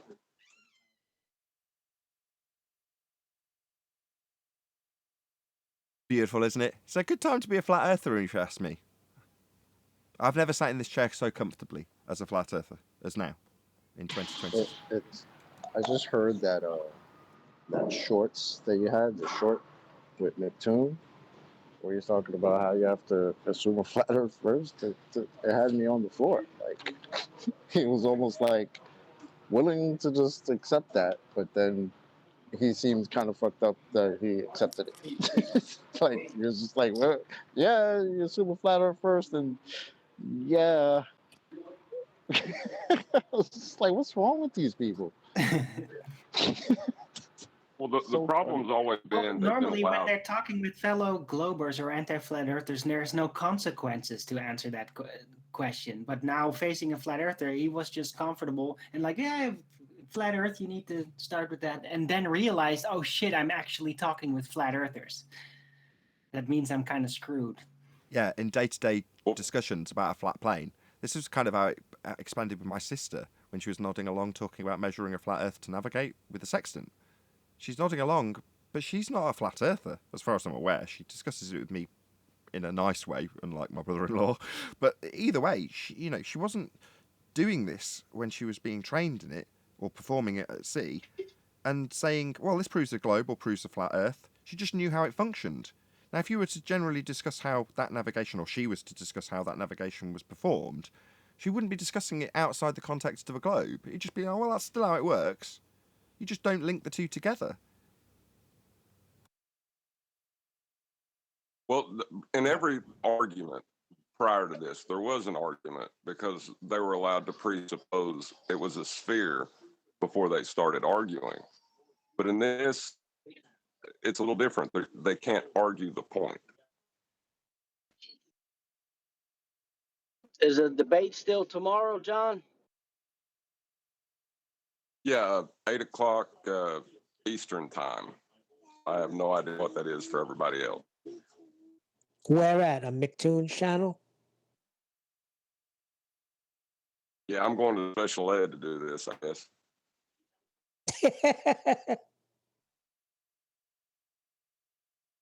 Hey, Nathan, but did they have to create the fourth dimension?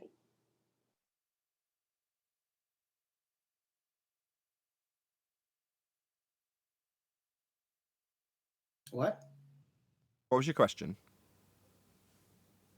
Oh, Nate? Yeah, Nathan. Oh, yeah, you. Sorry. No, I just asked if they had to create the fourth dimension because they could improve mass attracting mass, correct? I would say that left them with the necessity to remove it from the physical mass attracting mass into the fourth dimensional pseudo, so that you don't have any phenomena existing in reality. That was my description of it. I didn't say that was somehow like citable as the reason, but that's what you've taken it to mean based on what I said. Yeah, that's what I said.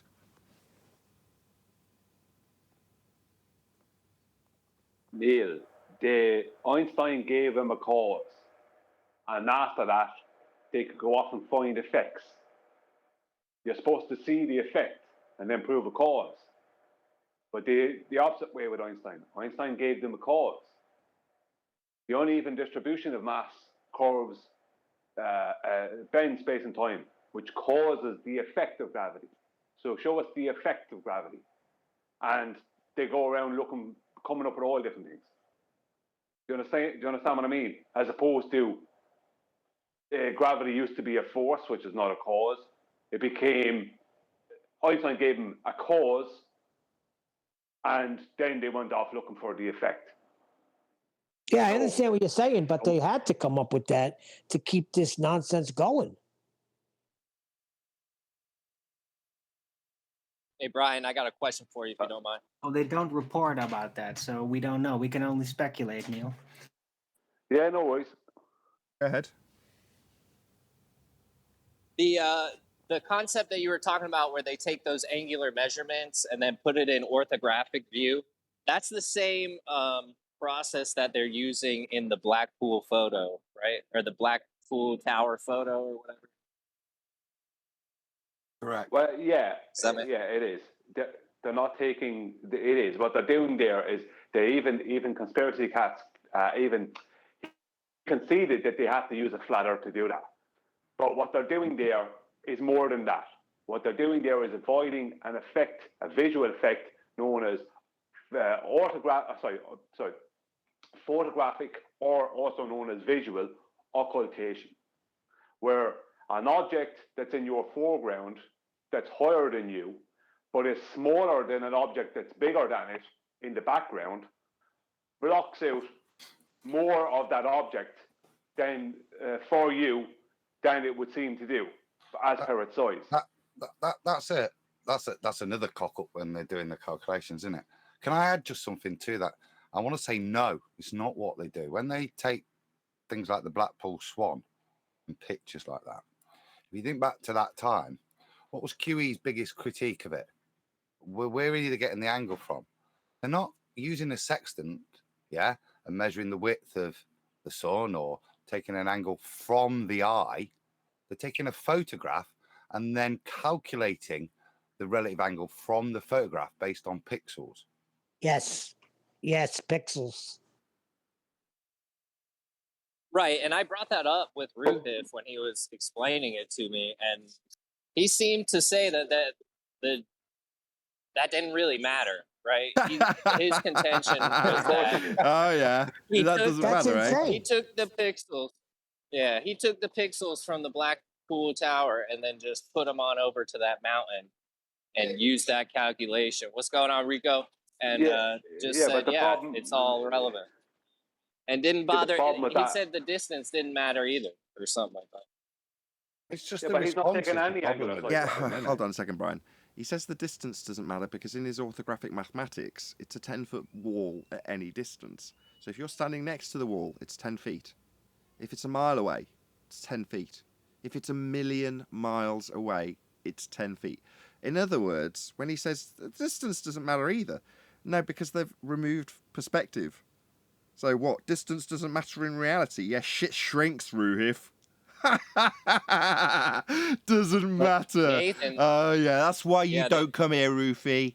Yeah, because you know how badly you'd have your ass handed to you when you said it didn't matter, and it would be the same at any distance. So this cow's small, and this cow is far away. Do you understand, Ruhif? It matters, you brain-dead idiot. Well, Charles does the same thing, the teacher. He counts the pixels and swears it's the same thing. Hold on, that doesn't matter. he assured me that angular distance or angular. He assured me that angular measurement, just real quick, is accounting for perspective, which I didn't really comprehend. Sorry, it was an angular measurement that he did. Sorry, he bait and switched you by claiming an angular measurement was taken when he counted pixels. No. Angular measurements would be taken with a sextant. Of course, he'd need a flat plane to do that. But he's claiming that he's taken an angular measurement when he counts pixels. Oh dear, Rufy, no wonder you don't come here. All right, you tried that with this guy who's now asking us how you'd have had your ass handed to you in a heartbeat. Yeah, you would, wouldn't you, Rufy? Hope you do well with John. Can I ask the question? I still need a little help, Nathan. Hang on 1 second. But I appreciate all the help. Hold on, Brian. This guy's asking for help. Just listen to what he's got to ask. I'm trying to give it to him. He hasn't asked. See that picture? See that photograph of Blackpool, the Blackpool Swan photograph? Well, is the pixels at the tower, are they the same? Is that the same pixelation within that photograph as what's at the mountain?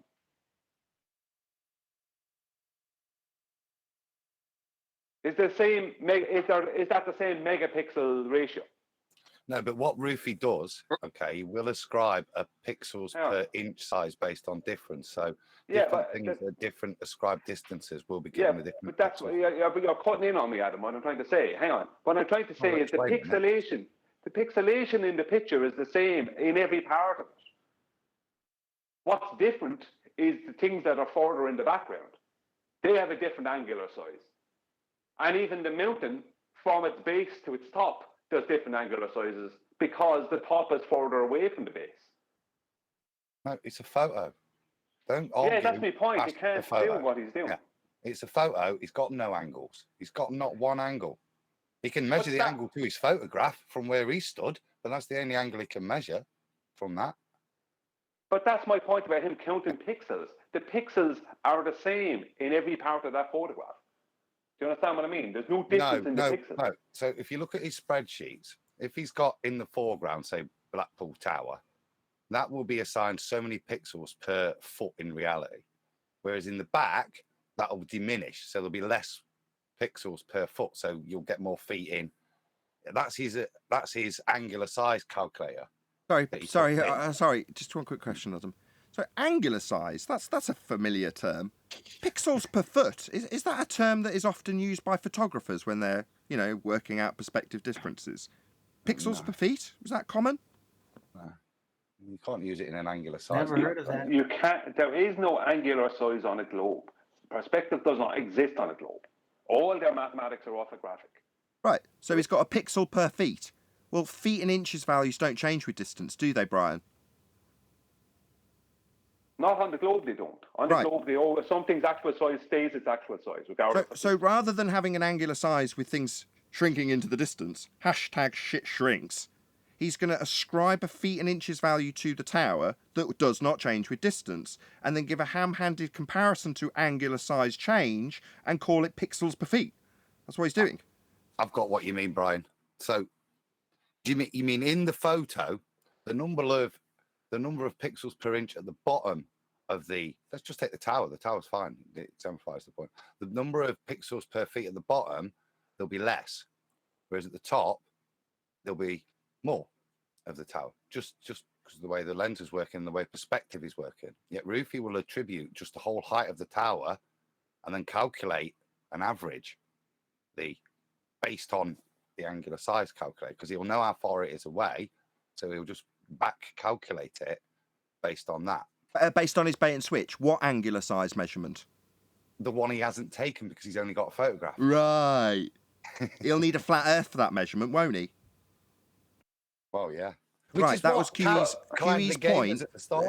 Let's just it? circle back to where Katz came into this, because Katz comes in when he says, I'll have to give you a flat earth. I think the exact phrase were, yeah, angle measurement needs a flat earth. I'll give you that.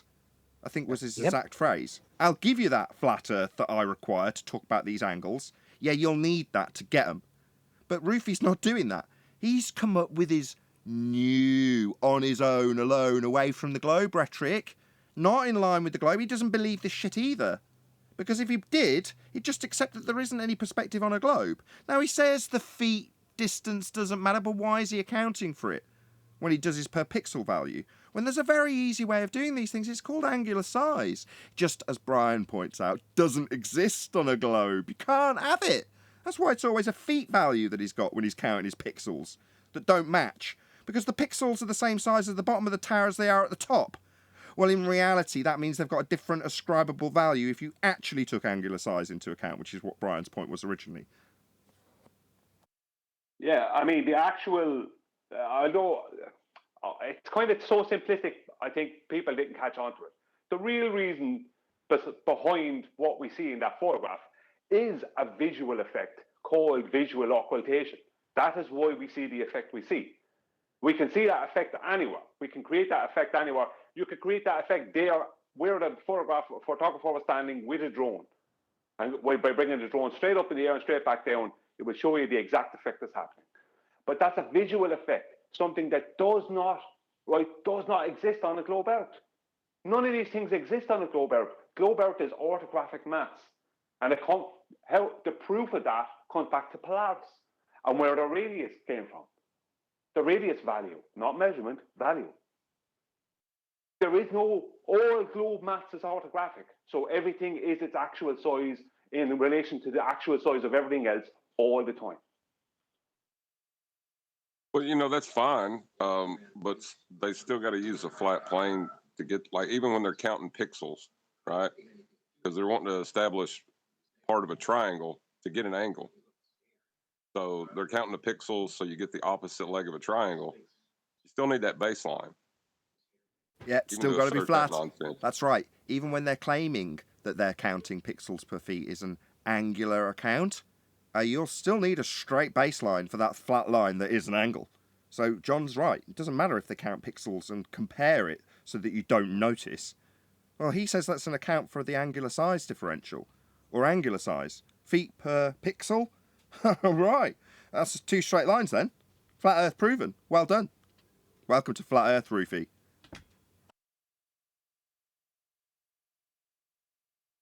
And the part of the argument that he's trying to skip to and talk about the horizon as a tangent point, like he can't even get to that anymore. There is no line of sight to a geometric horizon. They've claimed refracted so many times, they should realize there's no straight line to it anymore. Well, refracted seems to be the official claim because in Metabunk and in, let's say, things like the Davis Sextant Manual and all these things, they're describing the actual horizon as the horizon we see. But the geometric horizon is something that seems to be beneath the water or the water we don't see. It's always been a situation where they were claiming we couldn't see the geometric horizon, but they just didn't tell us that. Brian, this is the one where they fudged it, innit? Where, remember, they cut the edge of the picture off so that they could claim they had a geometric horizon that matched up with the optics and their R value, but they cut the side off where you could see the rest of the thing. It wasn't a horizon, you could see the rest of the shoreline, going straight to shore. It's how naughty they are, isn't it? That's right, Adam. Yeah, that's right, they did. But, see, it's naughty though, because Nathan alluded to at the beginning, we think, oh, cats, what's up with cats? You know what I mean? I'll let you have it. But this is the whole point, and you can see why. They know. This is why you're going to batter them. They know deep down they need a flat plane to get the angle. They've admitted it. But from the Blackpool Swan. It's a cutting off at the knees. We don't have to go to pixels again, do we? Because all angles. Well, the minute they mention angle, angular size, anything like that, they're relinquishing their globe. Now, most of them don't understand this, but they actually are. So when Ruhif talks about angular sizes, it means it's not a globe. It can't be, because angular sizes are perspective frontal measurements. You can't measure an angular size orthographically in reality. You can put it onto a piece of paper, but you can't measure it orthographically in reality. In reality, all angular size measurements and the angular position of something, whatever claim you want to make, they're all apparent. They're not the actual size or actual position. So when I see a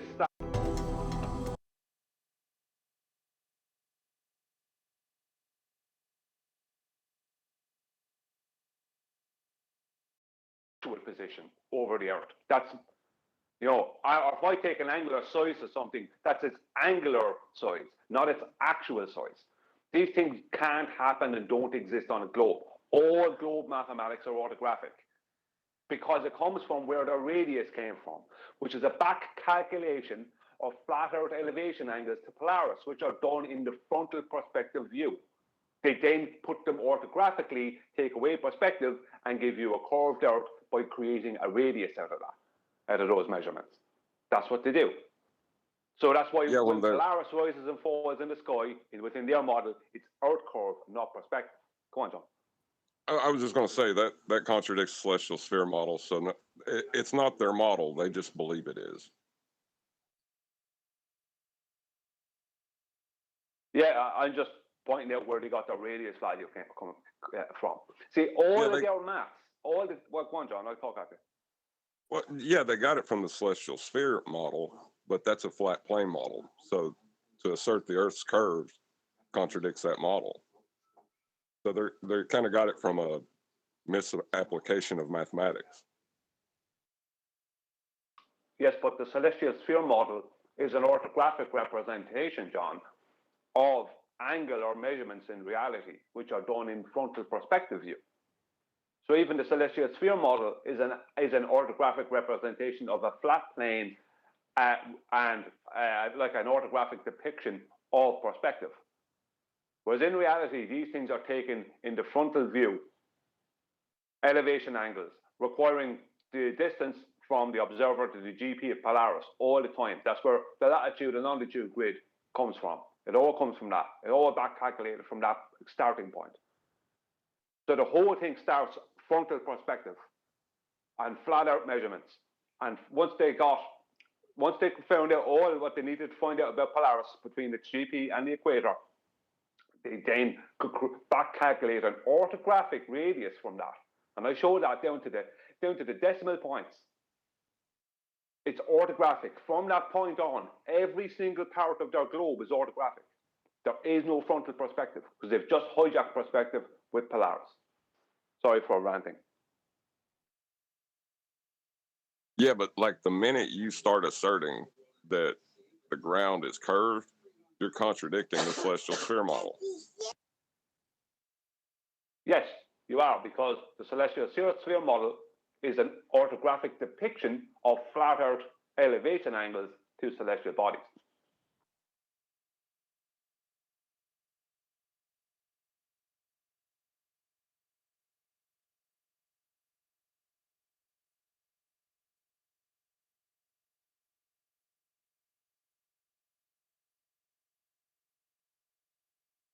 It's a weird thing to have to presuppose your opponent's argument to even make an argument against it.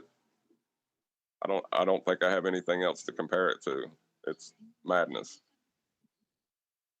Your debate, even though it's not a debate because the debate is over, but they will claim it to be a debate. So I'll term it as debate for that purpose. Your debate with Ruiz tomorrow is going to be the weirdest flat versus globe debate of all time. Why can't you just call it a destruction? Because that already happened. It's going to happen live again.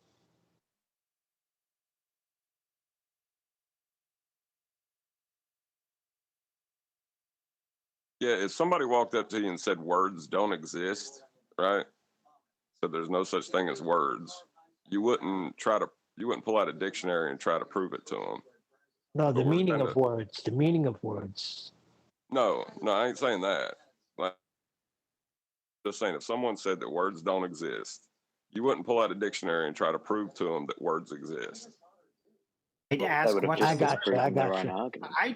My rebuttal would be, what's a word? You know? There's no need to argue that. Figures well, if it doesn't exist, then I'd like to know what doesn't exist, you know? There's no when you're arguing with an idiot, you're better off just laughing on stupid things like that. I said, you don't have to justify it, do you? Words don't exist. Just ask him what he just said. That's what I mean. But that's he said words don't exist, but he just used them. The definitions of words are the definition of words are meaningless. That was Ruiz' exact quote. He must have been really high when he was doing it. That's correct.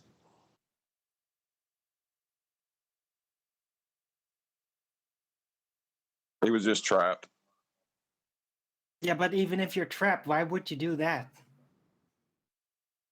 It's probably the ultimate because flipping over the table. No, probably because they were getting pounded with definitions. Chocolate, what happened that day when he said that? Because I always hear you reference that, but what was the context? Right. Well, refractive curvature. Oh, I don't know. I just heard the quote. I didn't hear the conversation that the quote came up in. But I didn't need to. We all know what the hell that's about. They have to redefine their words to argue anything. So he just threw out the whole baby and the bathwater and the whole house. So meanings, those are useless in words. Like, all right, buddy, thanks. That's just an idiot. You might as well just go have a conversation. But that's not turning over the the table. That's not turning over the table, though. That's literally shooting your own foot off. If you turn over the table, it'd be like, yeah, I'm done with this, and then just leave, right? But no, he made it worse. Why would you do that? Why would you, as a rebuttal, shoot your own foot off? It's just really stupid. Nathan, can I refer you to the War Room? I got 3 slides there, like to show. Yeah, sure. Just give me a second to get it on. My prediction for the start of the debate tomorrow night is going to be this. When John goes there, they're going to publicly state that John is a great guy for turning up to have the debate, and that he's not a coward like Nathan and Brian and all, and Adam and all them over at the Flat Earth debates. And he's a good guy, and they're all bad guys. And that's the direction they're going to take it. The first thing they're going to do is going to try and separate John from us.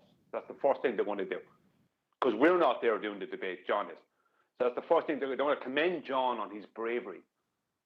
I'm going to use that then as a way of attacking Nathan first and foremost, and then anyone else on the panel they can. That's what they're going to do. That's what they always do. You know, you're really brave for coming over. You're not like those other cowards and bastards over there. That's what they're going to do. And John is going to agree with them then. Everyone wants to get in on it now. Hey, Nathan, we're getting large blocks in Discord, large blocks we're not hearing. It's cutting out. Really? Yes. Okay, I don't know why. I'll have a look at some of the settings. Have they tried logging in again, right? Could just be Discord. Well, it's only happened to Brian, so up to this point. Then it's probably him. Discord Always trying to take his Lucky Charms. Okay, I'll have a look at it. I'll have a look. It's all sounding pretty good to me so far. What's going on with 10th Man? Yeah, I agree. I'm waiting. War Room, 3 slides. Yeah, I've got them up. I've had them up for a while. I've just taken them off because I was going to go to talking. sort out a different issue, but there we go. All right, so if you see this cover of this book, Publication, Celestial Navigation, A Practical Guide to Knowing Where You Are by David Bierson. It's on order. You'll get here. Next slide. Shows the dip tables of your height of eye above sea surface.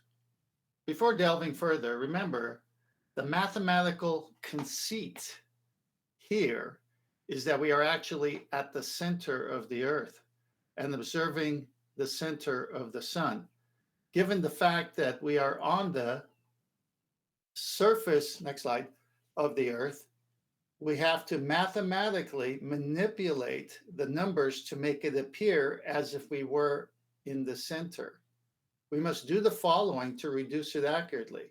We need to know our height of eye above the horizon.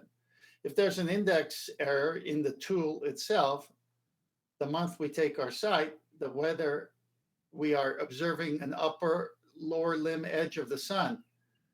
So this, he's referencing the tool itself. When you calibrate it, you adjust for index error off the arc or on the arc.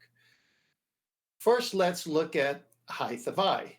Obviously, we want to reduce the height of eye so that we can compensate for the difference in the height of the observer above sea level. The higher we are above the horizon, the greater correction that we have to include. We want to mathematically reduce our height of eye to sea level. This is referred to as the dip, and it's always subtracted, as it must be, because unless swimming or on a life raft, you will always be above the horizon. So how do you find out what the height of eye is? Usually on the sailboat, calculate the dip correction of 9 or 10 feet. That means that I can safely assume that that is my height above sea level when taking an observation. Woo. Thank you, Ted. Thank you. It's all there, boys. It's all there. Hey, I just posted the McToon link of madness for what they think is a debate, and what they think I'm going to be doing. I don't know. It's ridiculous. But it's in Master B, if anybody wants to look at it. As that improved, I think Discord have added this thing called echo cancellation, and because it's the line going to you guys to hear is just the mix of everything, and if it's adding echo cancellation to my desk, that's going to cause all sorts of issues. I've turned it off now.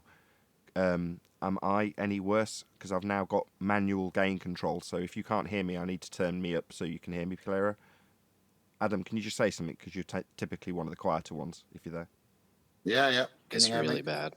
Hello? We're not loud enough. The audio has actually gotten really bad for Discord and Oh, really? feedback. Feedback? Did you say feedback? Yeah, you seem a lot quieter now.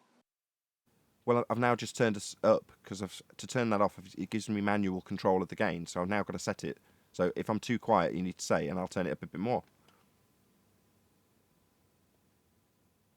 Or just don't tell me anything. Don't give me any feedback whatsoever.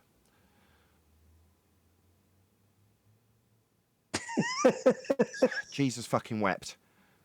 You've said you can't hear us clearly, so I'm turning us up. I just need to know, am I any clearer now? 0. Discord, wake up. Maybe they're not hearing it. Maybe he can't hear you right now. Yeah, that's what I'm saying. Maybe they can't hear it. Well, if no one in Discord's speaking, it's probably a clue that they're. Let me go over to Discord and I'll talk to y'all over there.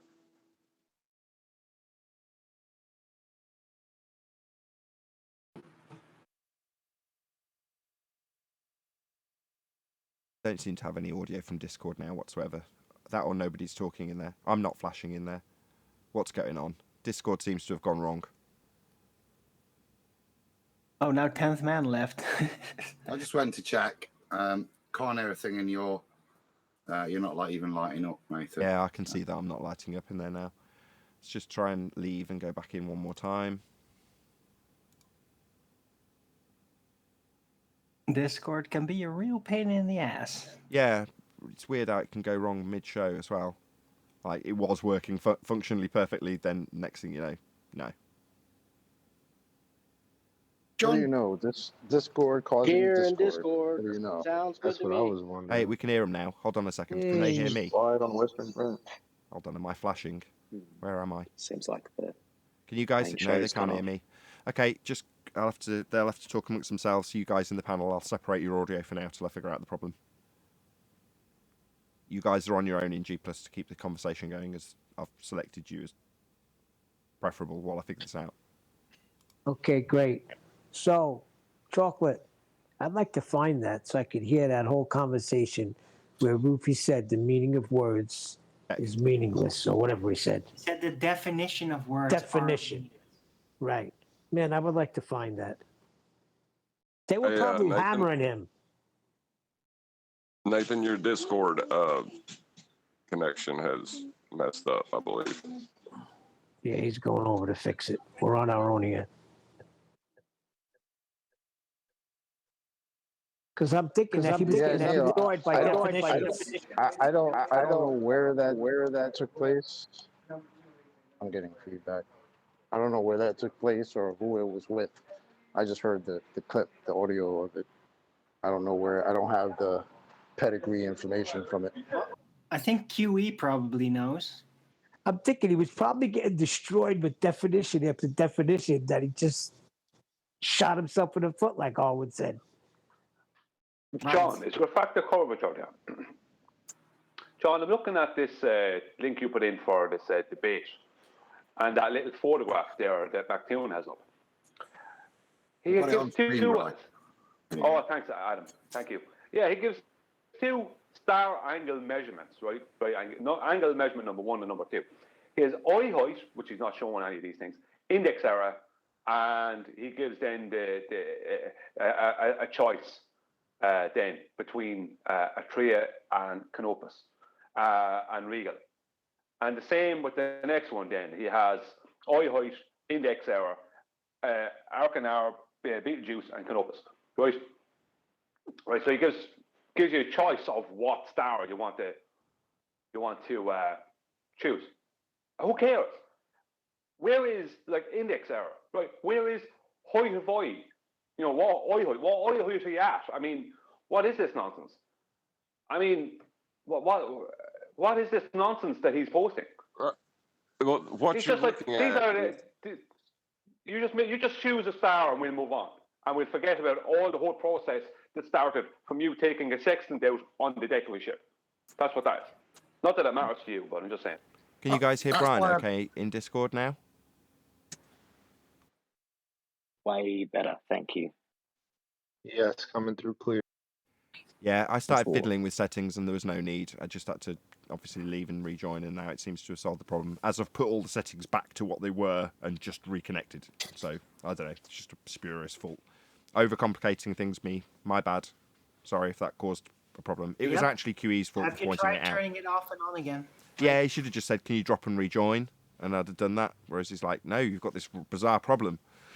But there we go. It's all solved now, it seems. Stop treating them like It's second Windows class Vista. citizens. We're Nathan. all gonna die. It's all good. But just to recap there, because Brian, it's the same point I think we both had. I clicked the link that John sent. And before you'd said, I don't know what they're expecting. Well, I think what they're expecting is you to have rocked up with a load of this nonsense. They still seem to be in this belief that the way in which we're going to define the nature of the Earth is what you can do with the angles once you've taken them from a flat Earth. Participants are allowed to have assistance working the example, generating the demonstration, verifying work or other activities.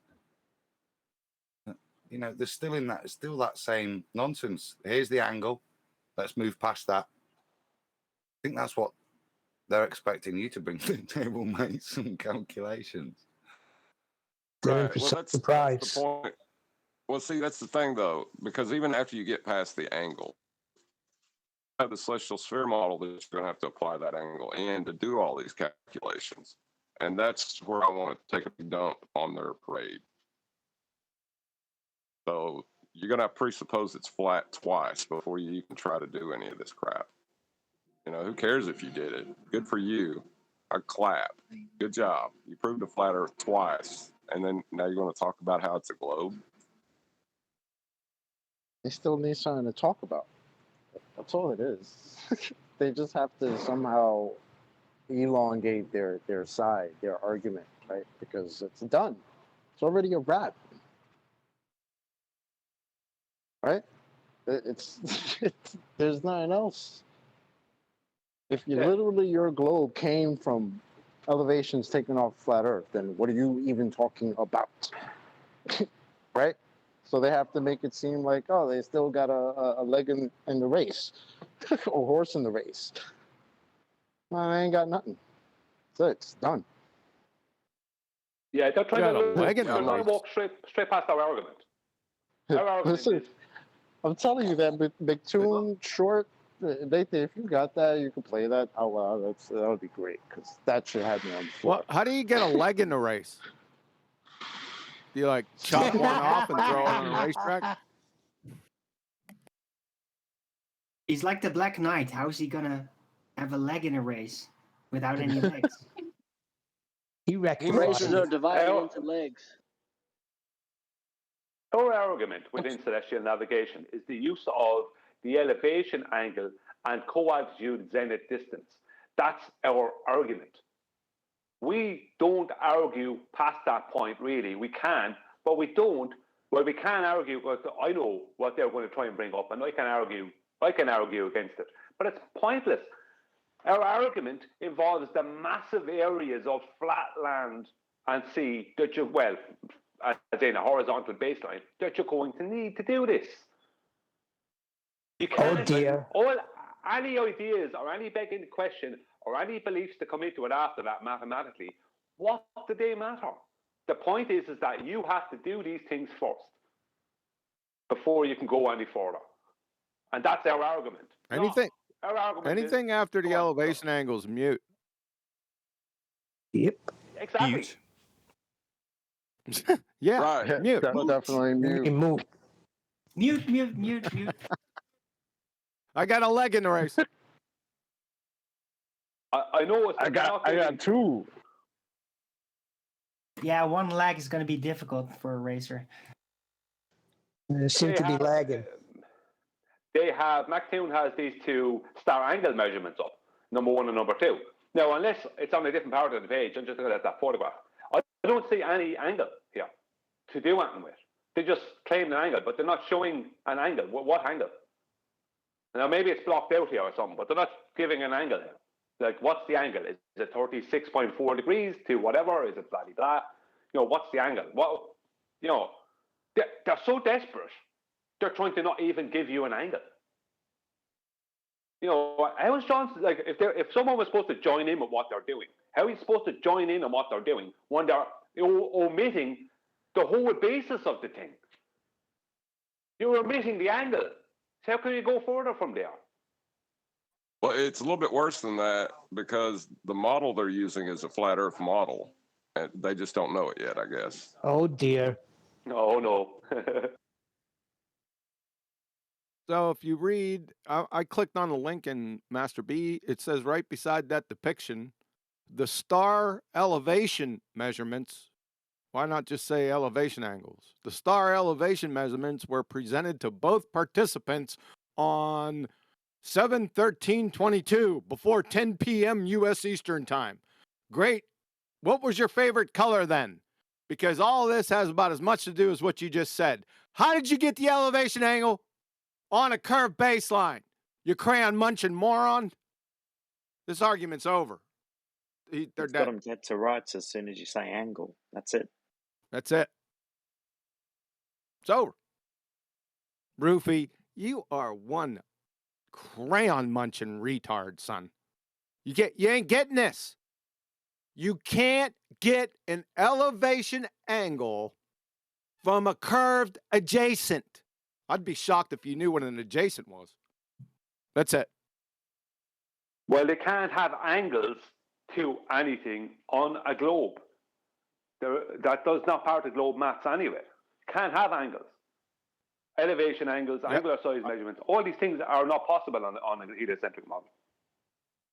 Yeah, that's true, but we're talking about elevation angles specifically. But I agree with you. It's a really good insight. You should keep saying that because I don't think a lot of flat earthers are getting that argument. I think you should present on that every day. It's a very good point. Agreed. And every piece of maths that they use to try and sorry, I was just going to say, and every piece of maths that they use to try and generate that angle from the flat plane is still already assuming things like terrestrial refraction, which requires Earth radius, which is affirming the consequent anyway, like no matter how they try to get around it. This doesn't have anything to do with maths. It has to do with you measure an elevation angle. No maths.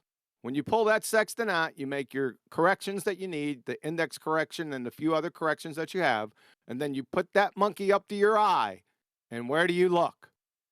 And then you adjust that index arm, and you get an elevation angle. That's impossible on a globetard. End of argument. They're dead.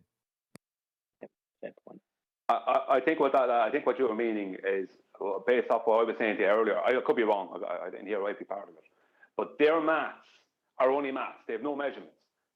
And the reason they don't have measurements is because all their maths are in orthographic view. We can't measure things orthographically because we can't see orthographically. We only have frontal perspective view. And we have perspective on all the effects of perspective and all the visual effects. That's what we have.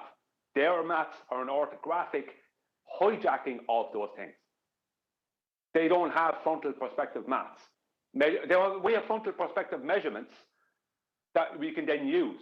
They have orthographic view maths. They have maths, we have measurement. That's the difference between us and them. No, they don't have the maths either because their model is actually a flat Earth model. They've just been ignoring that.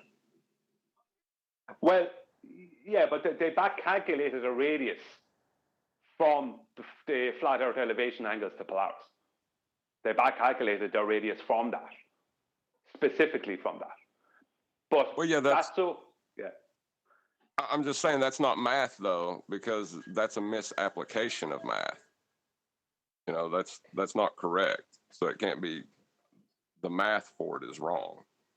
Well, it's a back. Well, but maths can. I can take 5 apples off of you that you don't have, and you'll have -5 apples.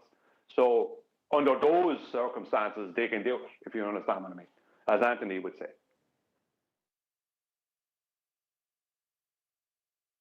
Like that's why I say calculation. Sorry, John. I was just saying, -5 apples can't exist. And neither does orthographic view for reality. We don't see anything orthographically. That doesn't exist. But that is what their whole glow is based off of, an orthographic view, the hijack's perspective. This is like Nathan's point from years ago. Although Nathan said perspective omitting and QE redefined it to no perspective hijacking, so it's Nathan and QE. Now, I'm not saying I'm not trying to say that no one else out there ever talked about perspective. We all talked about perspective since the beginning of this wave of flat Earth back in 2014, 15 onwards. But the argument was pointed out that it's a hijacking of perspective mathematically in the orthographic view, and that's what they have, and that's what they do. There is no frontal perspective measurements that prove a globe. They all disprove a globe. All reality measurement proves a flat plane.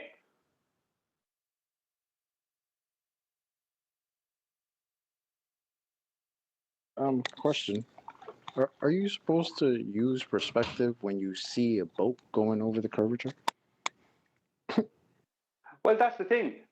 We were told that the horizon was a geometric location, but they've known all along that it wasn't. So boats could never go over an optical illusion. The boats sail over optical illusions. We've been duped.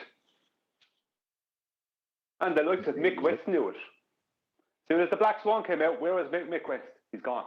Because he's smarter than the rest of them. He's way smarter than Ruhin. Ruhin's nice segue. So earlier we talked about Katz, right? Well, Katz has given up his 2 Flat Earth related channels that he covered Flat Earth on, Baldy Cats and Conspiracy Cats, to MC Toon and who's the other guy? I don't know, but I can't remember. It's not important. Either way, he's given up those. And earlier we were saying, oh, well, these people know it. Now, when we're pointing out that you've got to use a flat Earth angle to do this, and he's disclaiming it in his own video, that is the point that you go, yeah, these people, specifically in this case, Katz, does absolutely know where the argument fails. Now, he's trying to distance himself from that, like he's going to run away from his own cognition in terms of how the Earth isn't actually what he believes it to be and has taught lots of kids it is. Well, he's never going to get away from that, but he's trying. You know, he's giving charity to the other people who can't build their own popularity in the process, namely MC Toon in this instance. But they do know it. Katz is a good example. That's why I used to labour on about the fact that he talked to Haunted House about how he would, in the third person, have to contemplate the bigger, wider-reaching implications of this lie, which means he has contemplated it. I just wanted to drop that in. Absolutely, because it wasn't Katz. I hope the Globers threw him a nice retirement party. Sorry, Brian. Well, I know, I was just saying, Chocolate, that wasn't Katz the person that said in the Blackpool Swan Times a year ago or more that we'll give you a flat Earth for the angle measurements. He knew back then. Katz is smarter. Mick West is smarter. Getting out of there. You know, not hanging in there.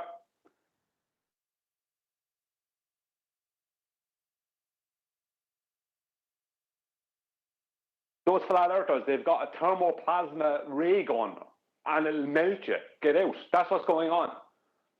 But no, Ruhif and all them are hanging in to have an argument that is impossible to win.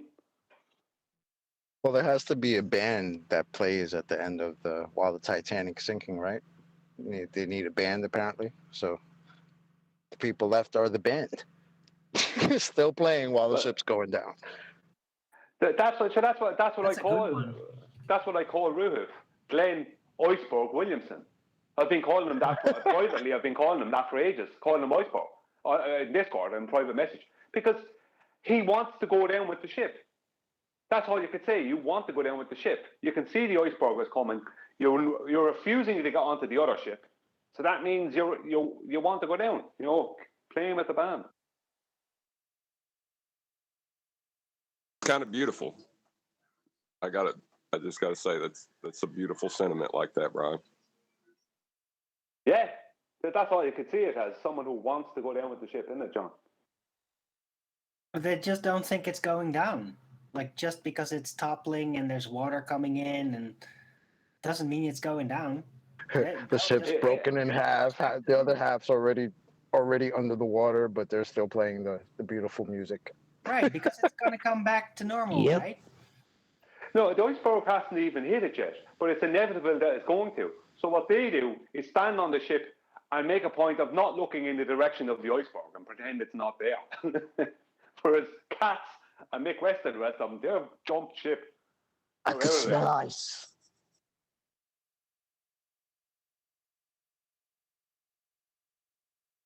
So there's no iceberg, but you can think of it as this. I can Right, smell and they ice. don't even know, and they don't even know it was actually the Lusitania.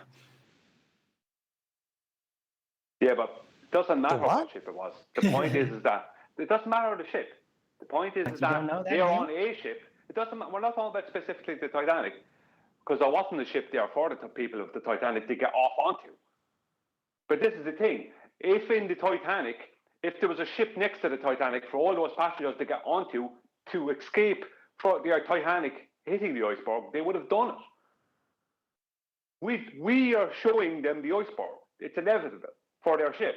We have a ship next to them, and they refuse to get onto it. Indeed. That's worse. That's worse. They refuse to get on. They refuse to accept the iceberg is there. It's inevitable. Right, they Hey, think John, it can't did you sink, read as I this? said. Hey, John, did you read this Celestial Navigation head-to-head challenge?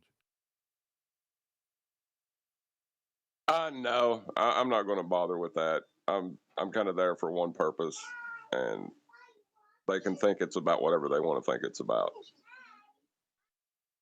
Well, the first statement, I already read the bottom statement. The first paragraph, Ruhif and John, aka Refracted Curvature, have agreed to a live head-to-head challenge where each person is given a unique set of star angle measurements and will demonstrate by way of example how celestial navigation determines the location fix on their asserted Earth shape. So they're already whistling past the graveyard of the whole damn point. So what they're going to do, the only thing he can do is red herring fallacy away and stick to he's already given you the measurements. So this might turn into a shit show real quick. Well, the model that he's going to apply it on, though, John, will be a flat Earth model as well. So even after they whistle past how they got the measurements, the model they're going to use is still going to be a flat Earth model. So you're going to allow them to whistle past that? Oh, God, no. No, but I'm going to let them go first. All right.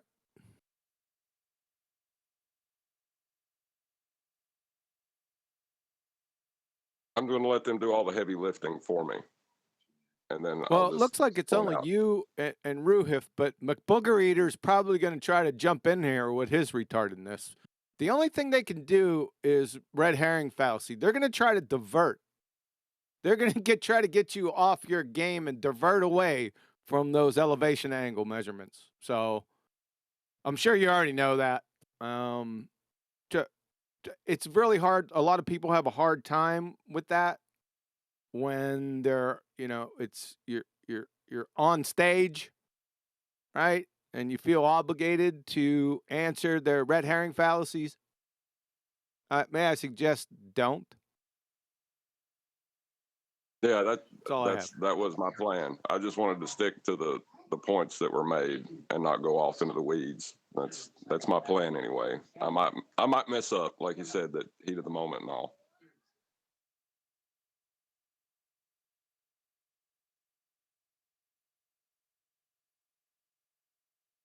Well, they have to prove that what they're using is not the celestial sphere model. It's that simple, isn't it? How do they prove that what they're using is not the celestial sphere model? Oh no, they can't do that either. But that's the beauty of it. They're going to try to prove the celestial sphere model of a flat plane is actually of a curved surface, which would negate the angle measurements to begin with. So it's a, it's going to get messy, I guess. It's circular disaster, isn't it, for them? I think that's kind of your point, isn't it? Circular disaster. They run out of one room because it's fire. It's all fire. They run into the next room where there's lions. Then they run out of that room into where the tigers are. Then they get out of there into all the snakes. No matter what direction they turn and run, it's like, there's no way out. Every door. And then eventually they end up back in the room where there was all the fire. There's no getting out of it. Like, No, this is the perfect example of the hippopotamus. John's nice. Oh, that hippo's nice, but go in the water with that hippo and watch what he does to you. Check. I don't know why Scott, John. they think.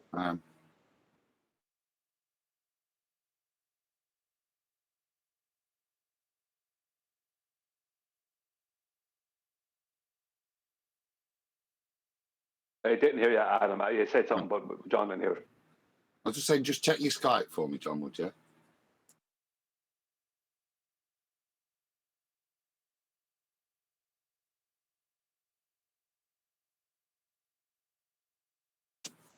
I think it's going to be. I think John QE's advice is just they're going to just be throwing so much bait overboard, aren't they? Desperate, but I think as long as you stay on track, they've got nothing, have they? Because they need the angle first.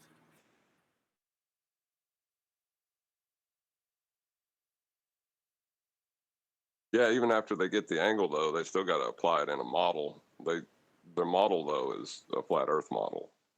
So they're going to have to go get their own model. You should do a mock one right now.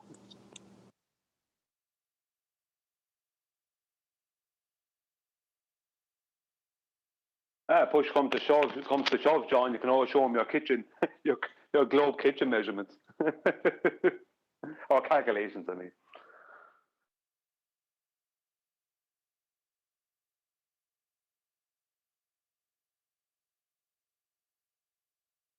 but remember, they're going to start this out by trying to get you on their side. They're going to tell you you're really great and really brave. You're such a good guy, not like those other cowards and bastards over on Flat Earth Debate, like that Nathan. They won't mention QE because QE is constantly on Discord and they constantly don't go near him. But they will mention Nathan and maybe other panel members as being a load of cowards and bastards. But they're going to congratulate you. Yeah, no, Brian, they're going to congratulate him for coming out of the echo chamber. That's what they're going to say. Yeah, it's going to be backhanded shit sandwiches. There's a compliment while we also stick a knife in your stomach. Do you know what I mean? We're insulting you while we're complimenting you. And we're insulting your friends and your panel members and everything you do. Well, and what does that say about... Go on. What does that say about them if they never come on to Nathan's show? That Nathan doesn't do the same with them? I don't know. I wouldn't say that. Yeah, but they're not going to address the fact that they don't come on to Nathan's show. They're not even going to want to talk about that. Oh, he's rude or he shouts or some nonsense. They won't even ever address that. All they'll want to address is the fact that bloody Nathan is only a coward over on his show and whoever else. That's all they're going to want to address. And you're a really great and brave guy. You're not like, you're out of that echo chamber. It's all insults towards us. And it's a pat on your back while they're sticking a knife in your stomach. They're absolute lowlifes. Well, that's what they say, even in chat. Roofy came on to Nathan's show back in the day, and each time he got his ass handed to him. So after a while, he kind of wisened up and then didn't come back. Took a while. Yeah. Right about FED 300, 350, 400, right in that vicinity. Yeah, no, he did. I remember him being on the show way back pre or around when the Oil of Man days and pre that a little bit. I remember him coming on and being on there, but then he suddenly went away.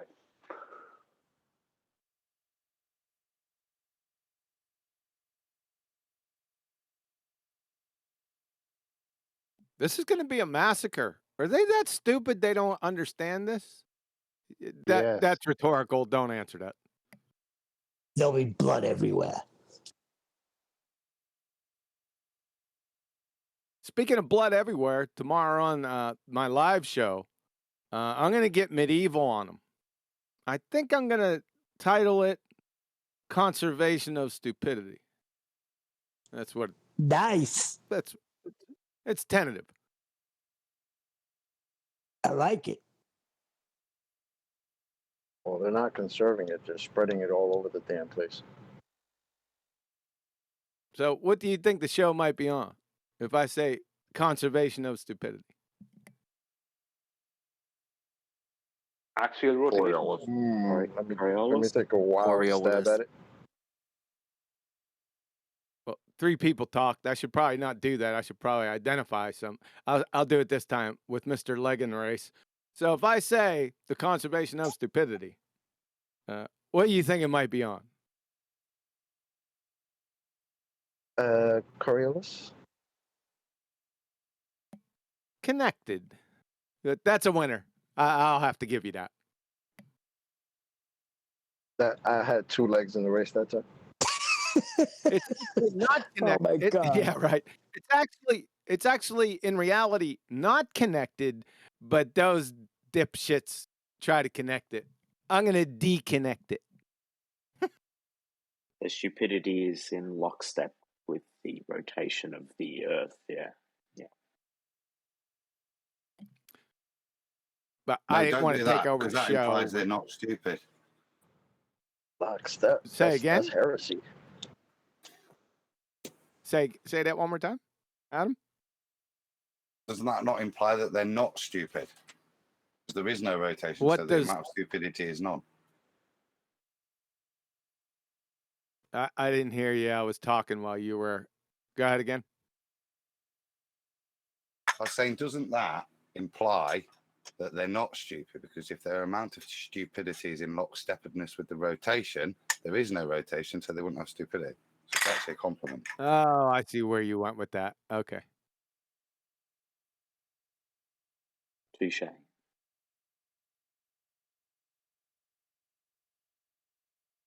Well, Or it's enough just about me them and my show choosing tomorrow. to- What else is going on? I should have never started. What? And they say that's them not choosing to be stupid, it's choosing to be a heretic. Because that's not the globe claim. So, willingly choosing Well, to be I have heretics. Yep, feral. They're all feral. Yeah. So what else is going on? I think I posted. I just remembered this. I posted something in Ballbusters. Oh, you two guys seen it, Adam and Arwen. So we got Proto Thad and Phil Bell together in Nathan's chat. Since things have slowed down, I figured I'd bring this up. So the Devil's Advocate, that's that Proto Thad retard. So he says, why are you presupposing a container when you can't even find the container for the air you are breathing? Where'd this guy come? Did he just skip 2015 through 2019? I don't know. Oh my God. Phil B. You kidding me? Phil They B. never give right up. below him. You asked a rhetorical question, Phil B, QE, right- so 5 people want to answer it. Yeah. Yeah. So you want me to go to Phil B or you want to? We already know all the answers. That's belly laugher. You want me to go to Phil B? It's short. Sure. Yeah. Go for it. Phil B. The distance to both the sun and the moon is confirmed with radar.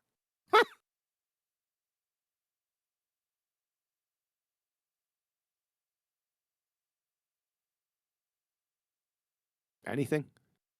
Yeah, he never gives up. Is it though? Like Phil B is like Did you the get- ultimate boomer. So he will just Well, forget about it all and just go right back from the beginning.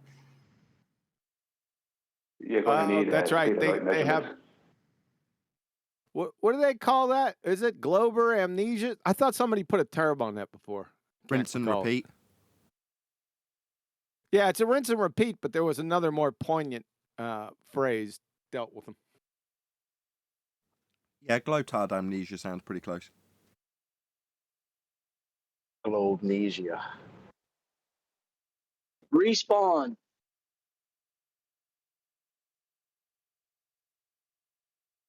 Yeah, it was close to that. It was something. Maybe it doesn't matter. I'm sorry. Spherical Carry on. amnesia. Right? Didn't I do a couple numpty clips smashing that? The Do another distance one now. using Smash radar. it live. Oh my God. What is it? Do you stay quiet until I start talking? Is that what it is? Do you do it purposely? No, you got a delay, so every time we talk, you talk. But I'll shut up. I was just saying, smash it now. How is there a delay? There is no delay. Yes, there is. Bring People are talking, and then you hear QE. I'm telling you. Yeah, you. I'm Are you sorry. serious? We need some of that moon technology so we can eliminate that delay. Yeah, but listen, QE isn't Dutch, right? So with me, you expect by now that even if I'm silent for like half a second, that you can't immediately jump in because I probably have a lot more to say. But QE is American. So yeah, if you're half a second, you shut up, then we expect, oh, okay, that's it. Damn Americans. All I'm asking is to smash it now. The radar shit. What's the problem? Half a second. I usually let it go about 10 seconds. I get ready to talk about it. Boom! Right in on it. That's okay. I understand. It's a hot day. We're all a little It's all slow. right. It's that southern drawl. That's what it is. He's not southern. Do I have a southern draw? God, no. You have a bit of a southern demeanor. Let's just say it like that. I'd say it's more Sicilian passion. To be more precise.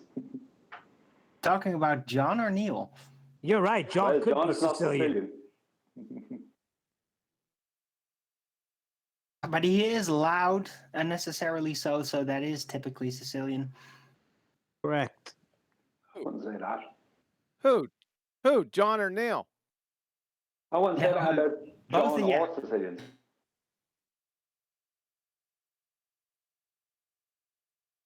I didn't hear anything. It seems like everyone wants to talk. Everyone stops at the same time and then starts to talk at the same time. Isn't that uncanny? It's the heat, John. It's the heat. May I speak? Can you destroy this radar? May I speak? That's a good one, man. Go ahead. Can you please destroy this radar for me live? Destroy the radar for what? What radar? Oh, and I love that echo too.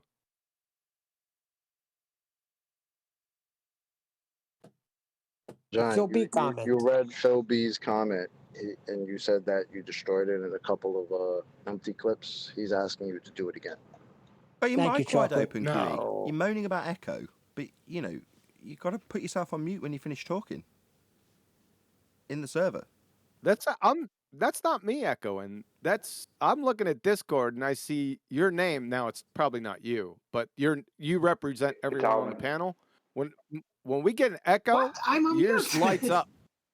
That's not an yeah, but okay. And wait, fella. I can't close my mic because otherwise I can't give audio to anybody in the Discord stream. It's Arwen.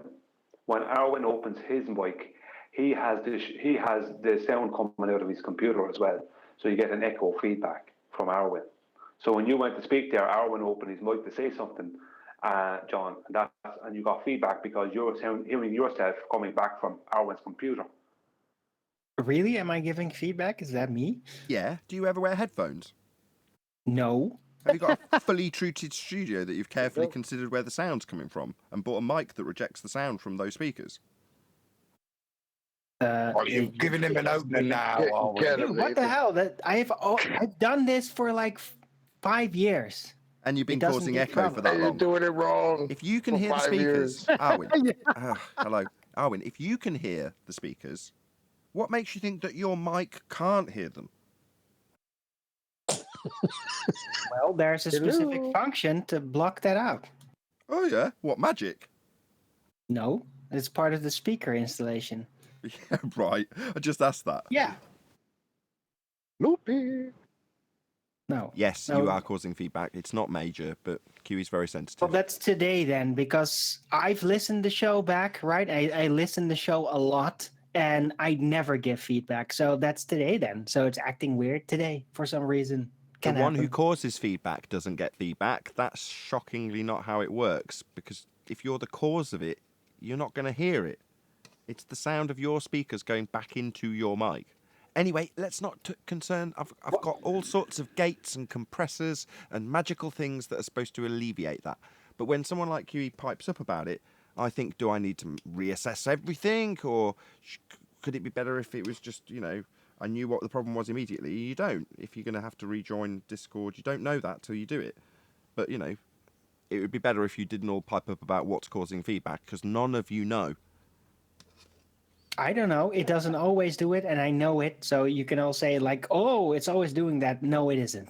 Could be. I know it isn't. It's a hot day. Let's change the subject, because technical issues with feedback. Look, really, just let me worry about that. Don't worry about it. And I don't have moan the at me about ultimate it either. solution. It's When occasionally I going to talk, happen. just don't talk over me. Like May you're I doing to me speak? right now. I I'm trying to explain that it's a complicated show that I have to try and keep a handle of. But I'd rather not that complication of having 3 different places talk to each other without that much feedback. Occasionally it happens. Just accept it. It's as good as it can possibly be. No, I'm sorry. I listened to a show years ago before I was on the panel, and some guy came on and he said, if we all just say over when we're done, it'll work out great. Over. I did that. Yeah, that lasted about a I week. said that. I said Oh, that no, there was years another ago, guy. and then everyone said, "No." You said that. I said that. You said that to avoid someone saying I said that 15 times when no one else can get a response and we've heard it. Maybe that's why you said to say over. But you're not over, because you haven't said over. Over. Can we move on? This is All just a boring technical conversation about we can. feedback. Yes, we can move on. Thank you. Yeah. So, back to the massacre that is elevation angle measurements from a curved baseline. They're going to whistle past it in the initial, or Ruhif's going to try and whistle past it, and that email that you read out earlier, you've been presented with the angles. Shh, let's not talk about where we got them from. That wasn't in the email. How do you plan on getting it back on track in that regard, John? Well, I'm going to let them go first and let them make the first move, because, like Brian described, they don't really have anywhere to go. I just want to see where they try to climb through the minefield. Hey, would they let you play? I don't know if this has been talked about. Just a short, 1 minute clip off a video. Is that possible? I don't know if you want to make John's life hard, but whatever, John. You answer him if you want. Yeah, I don't know if I know how to do that on whatever, on Discord. Could you send it to him? Because the 1 minute clip is the clip from Rob Durham, where he actually uses AutoCAD and puts a triangle on a sphere and then tries to get the angle between the adjacent and the hypotenuse. Error. Someone dig that out. I'd like to play it right now. If someone's got that video, can you stick it in Skype? Yeah, I got it. So hold on. I know it's roughly at the 6 minute mark in Rob Durham's video. I think I got it time hacked. Excellent. Give me a second. Thank you. I'll play this out for the audience in a second. I know Rob Durham won't mind. Subscribe today to Rob Durham. You'll know why in a minute. Well, that's just a side effect of projecting the flat plane up onto the celestial sphere. It kind of throws everything into confusion. Boom. Right. You're way ahead of them then. Yeah. That's done after you've begged the question. Oh, I like you, John. I like you a lot. John is dangerous. You want it in Ball Busters? Yes, please. That'd be marvelous. Thank you.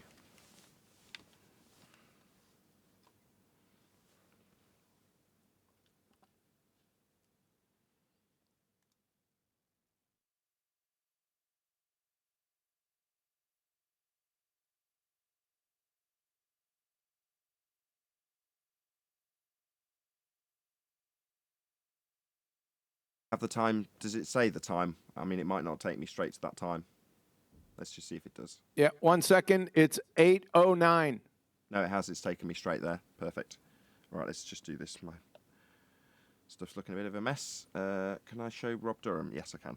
Okay, so this, for the audience's benefit, is Rob Durham's channel. So check it out, Be Here or Be Sphere, for Rob Durham's videos, and you can subscribe by typing in Rob Durham's name and coming to this channel. So there he is. Let's see if I can play this video. Hopefully it'll give me the exact timestamp. Okay, to briefly touch on what the guys over at Flat Earth Debate have been saying, we're going to use the exact same examples of the GP positions here. I'm going to look at it from an orthographic view. Okay, if we're standing here on the Earth, this is the angle to the celestial body. Let's take a line from our position, representing the horizon. The angle formed here is definitely not 90 degrees. And even at the position where it meets the Earth, you can't have a 90-degree angle to a curved surface. And AutoCAD will actually verify this, because if I choose the angular dimension command, and I pick this line and this line, it will give me an angle between them. If I try to pick this line and this arc, it says here, object selected is not a line. So it will just not give me an angle. And why would it? How could it? The angle will be different at every single point on that arc. So the question is, to the people who believe we live on a globe, 1. Where are you getting your 90 degrees? 2. Where are you getting your straight line to form the 90 degrees? And 3. Where are you getting your circle of equal altitude? Because from what I'm seeing, none of them are available to us using a sphere. Thank you to Rob Durham. Subscribe today. Rob Durham That's is the ace. death. That's the death of the ball tart spinning space monkey religion in a minute, under a minute. Might have been longer. Yeah. Or to summarise his 3 questions, how can you get an elevation angle measurement from a curved baseline? Cannot compute. You can't, is the answer. So even his little program told him that you can't get this angle from a curved line. Yeah, it don't work. That's great.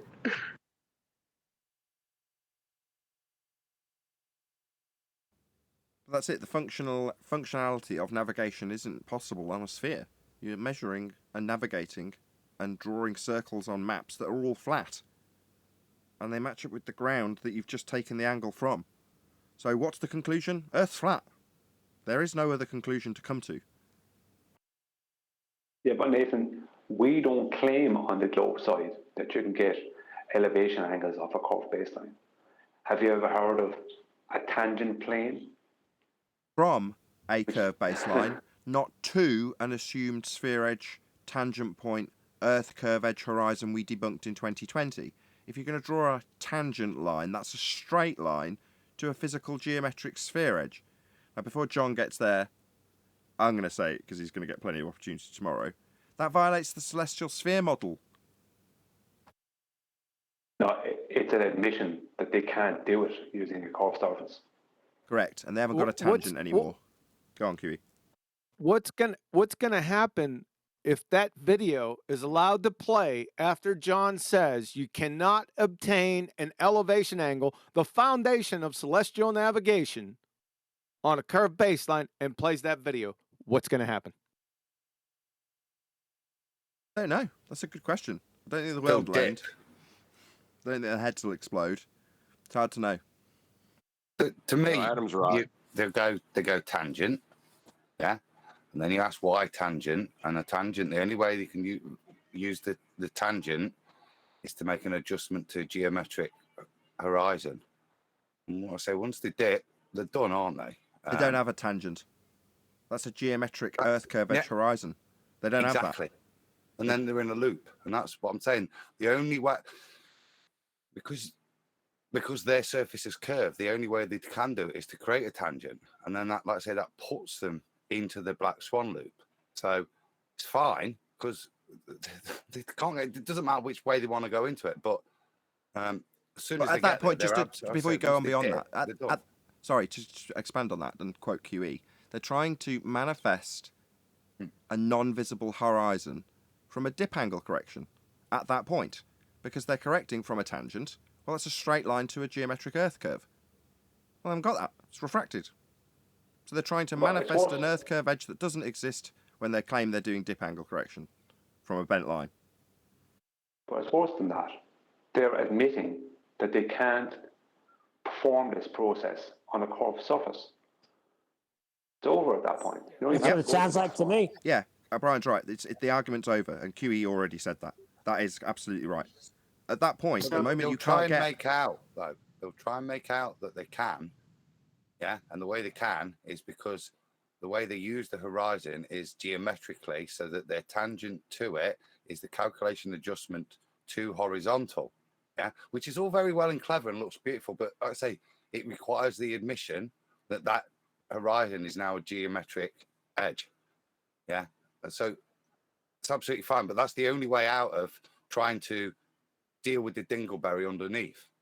You have to reify the horizon physically. But why would you correct with an optical instrument for a geometric thing that you can't actually see? You don't, Owen. That's exactly what QE pointed out to Hoymar. You're attempting to manifest a non-visible horizon from a dip angle correction. Why would you correct from something you can't see? You can't correct from something you can't see. And what can't they see? Earth curve. To make it plain what they're correcting from. But it sounds like a fancy way of admitting they can't do this.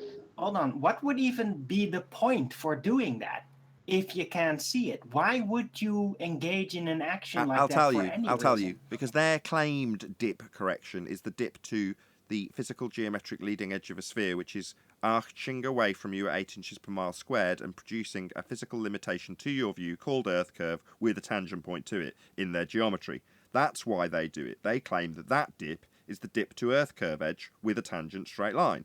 Even though they've spent 2 years telling us they haven't got that, it's bent. That's why they're doing it. To manifest a non-visible horizon in this instance after the Black Swan argument. I understand that, but in this particular case, it's a bit of a straw man response, because why would you do that with a sextant on a boat? Like, why would you try to correct? See, because the correction is there for your orientation with the star map. Why would you try to correct for something that isn't visible? It makes absolutely no sense within celestial navigation to do that. Because it used to be visible. Because you're trying to somehow, in a fancy way, admit that you can't do this process on a curved surface. That's the point. They're trying to admit.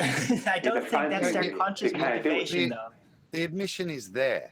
The admission is there in the fact that they have to have something then. If the surface isn't flat and you can't define where it is, they've got to use the geometry of the surface to get a level. They're still trying to get a level, aren't they? Balancing it on the top of their sphere. They're still trying to get a level. But that in of itself is the admission, because they have to admit they're going to use the geometry, even though they've spent I don't know how many years saying that we can't see the. I mean, look. I'm not going to reiterate Nathan's point, yeah. But that's as soon as. But to get it on a ball, that's the only way you can get it on a ball. To have the horizon has to become relevant geometrically.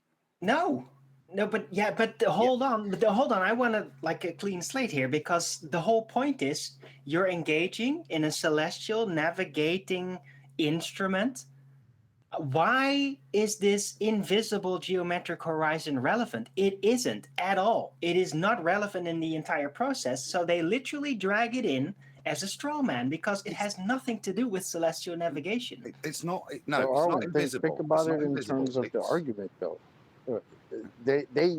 This whole thing of this geometric horizon not being visible, that's new, right? That's as far as their rhetoric that they spew to us, that's new because of the Black Swan. Exactly. That's when they started saying exactly. that. What Chocolate's trying to say is the Black Swan argument, 1st Jan 2020, was the end of the Earth curve argument. And we pointed that out till we were blue in the face and were just told, no, you're not accounting for refraction. Well, when it comes to a head, when you start to apply the basis of the claim, that's a physical geometric Earth curve edge. Now, if that's been debunked, and you're saying, well, why would they try and apply physical geometry when you can't see it? It's like, well, them not seeing it is what they've told us since the Black Swan. But prior to that, that was the basis of their claim. They'd say, well, the reason we have to do dip corrections because we've got an Earth curve limitation with a geometric tangent point to it. That's what they'd say. They can't say any more since 1st Jan 2020 because we've debunked Earth curve. So they can't justify it now, is Chocolate's point, Arwen, to answer your question. I don't know if that... I get it, but I still don't think that actually answers the question because they're just bringing in like, oh, see, their curvature is relevant somehow. You don't see it, refraction, blah, but you still use it. But in the actual procedure of celestial navigation, I hope 10th Man's going to back me up on this, there is absolutely no need to do that at all because you only deal with the visuals. It's that the dip, which is what's forcing them to reify the horizon, isn't technically, like I say, a part of celestial navigation per se. It's a part of using a lens, an optical lens, to define a level. That's what the correction applies to. It doesn't actually sit, for me, in celestial navigation. If you've got on your rubber ducky life preserver, don't need to adjust for it, yeah, and you carry on. So it's only an adjustment in the apparatus. If you've got a bubble, you don't need it. It's only an adjustment in the apparatus where you recognize the limitation of the device. So it doesn't sit in celestial navigation, and neither does their explanation, yeah, because their explanation, and this is, I'll say it again, they've got to reify the horizon to get their ball in, which is the point where the Black Swan now destroys them. Double ends up now because they're getting a double quandary. It is there, it isn't there. It's something that's invisible that I'm measuring to. This is the double speak now because of the Black Swan where they have to. And I understand that, but still, in the actual procedure, it's the horizon. There is no mention of geometric horizon or anything like that. It's just the horizon, which is the visible horizon. Yes, it's not yes, relevant. That's right, Arwen. That's correct. That's where we win because we only have one horizon and their horizon's geometric. Or it was until it was debunked by the Black Swan. And with that, I'm going to say another huge, massive, enormous thank you to both Discord and G+ panels for making today's after show possible. And of course, a massive thank you to all of you in either Nathan Oakley 1980 or Nathan Oakley Premiering streams, hopefully smashing the super chat, liking, commenting, sharing, subscribing, joining as a member, hitting the thanks button, all that good stuff. I've been Nathan Oakley, and I will see you all in the next video.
What a lovely day!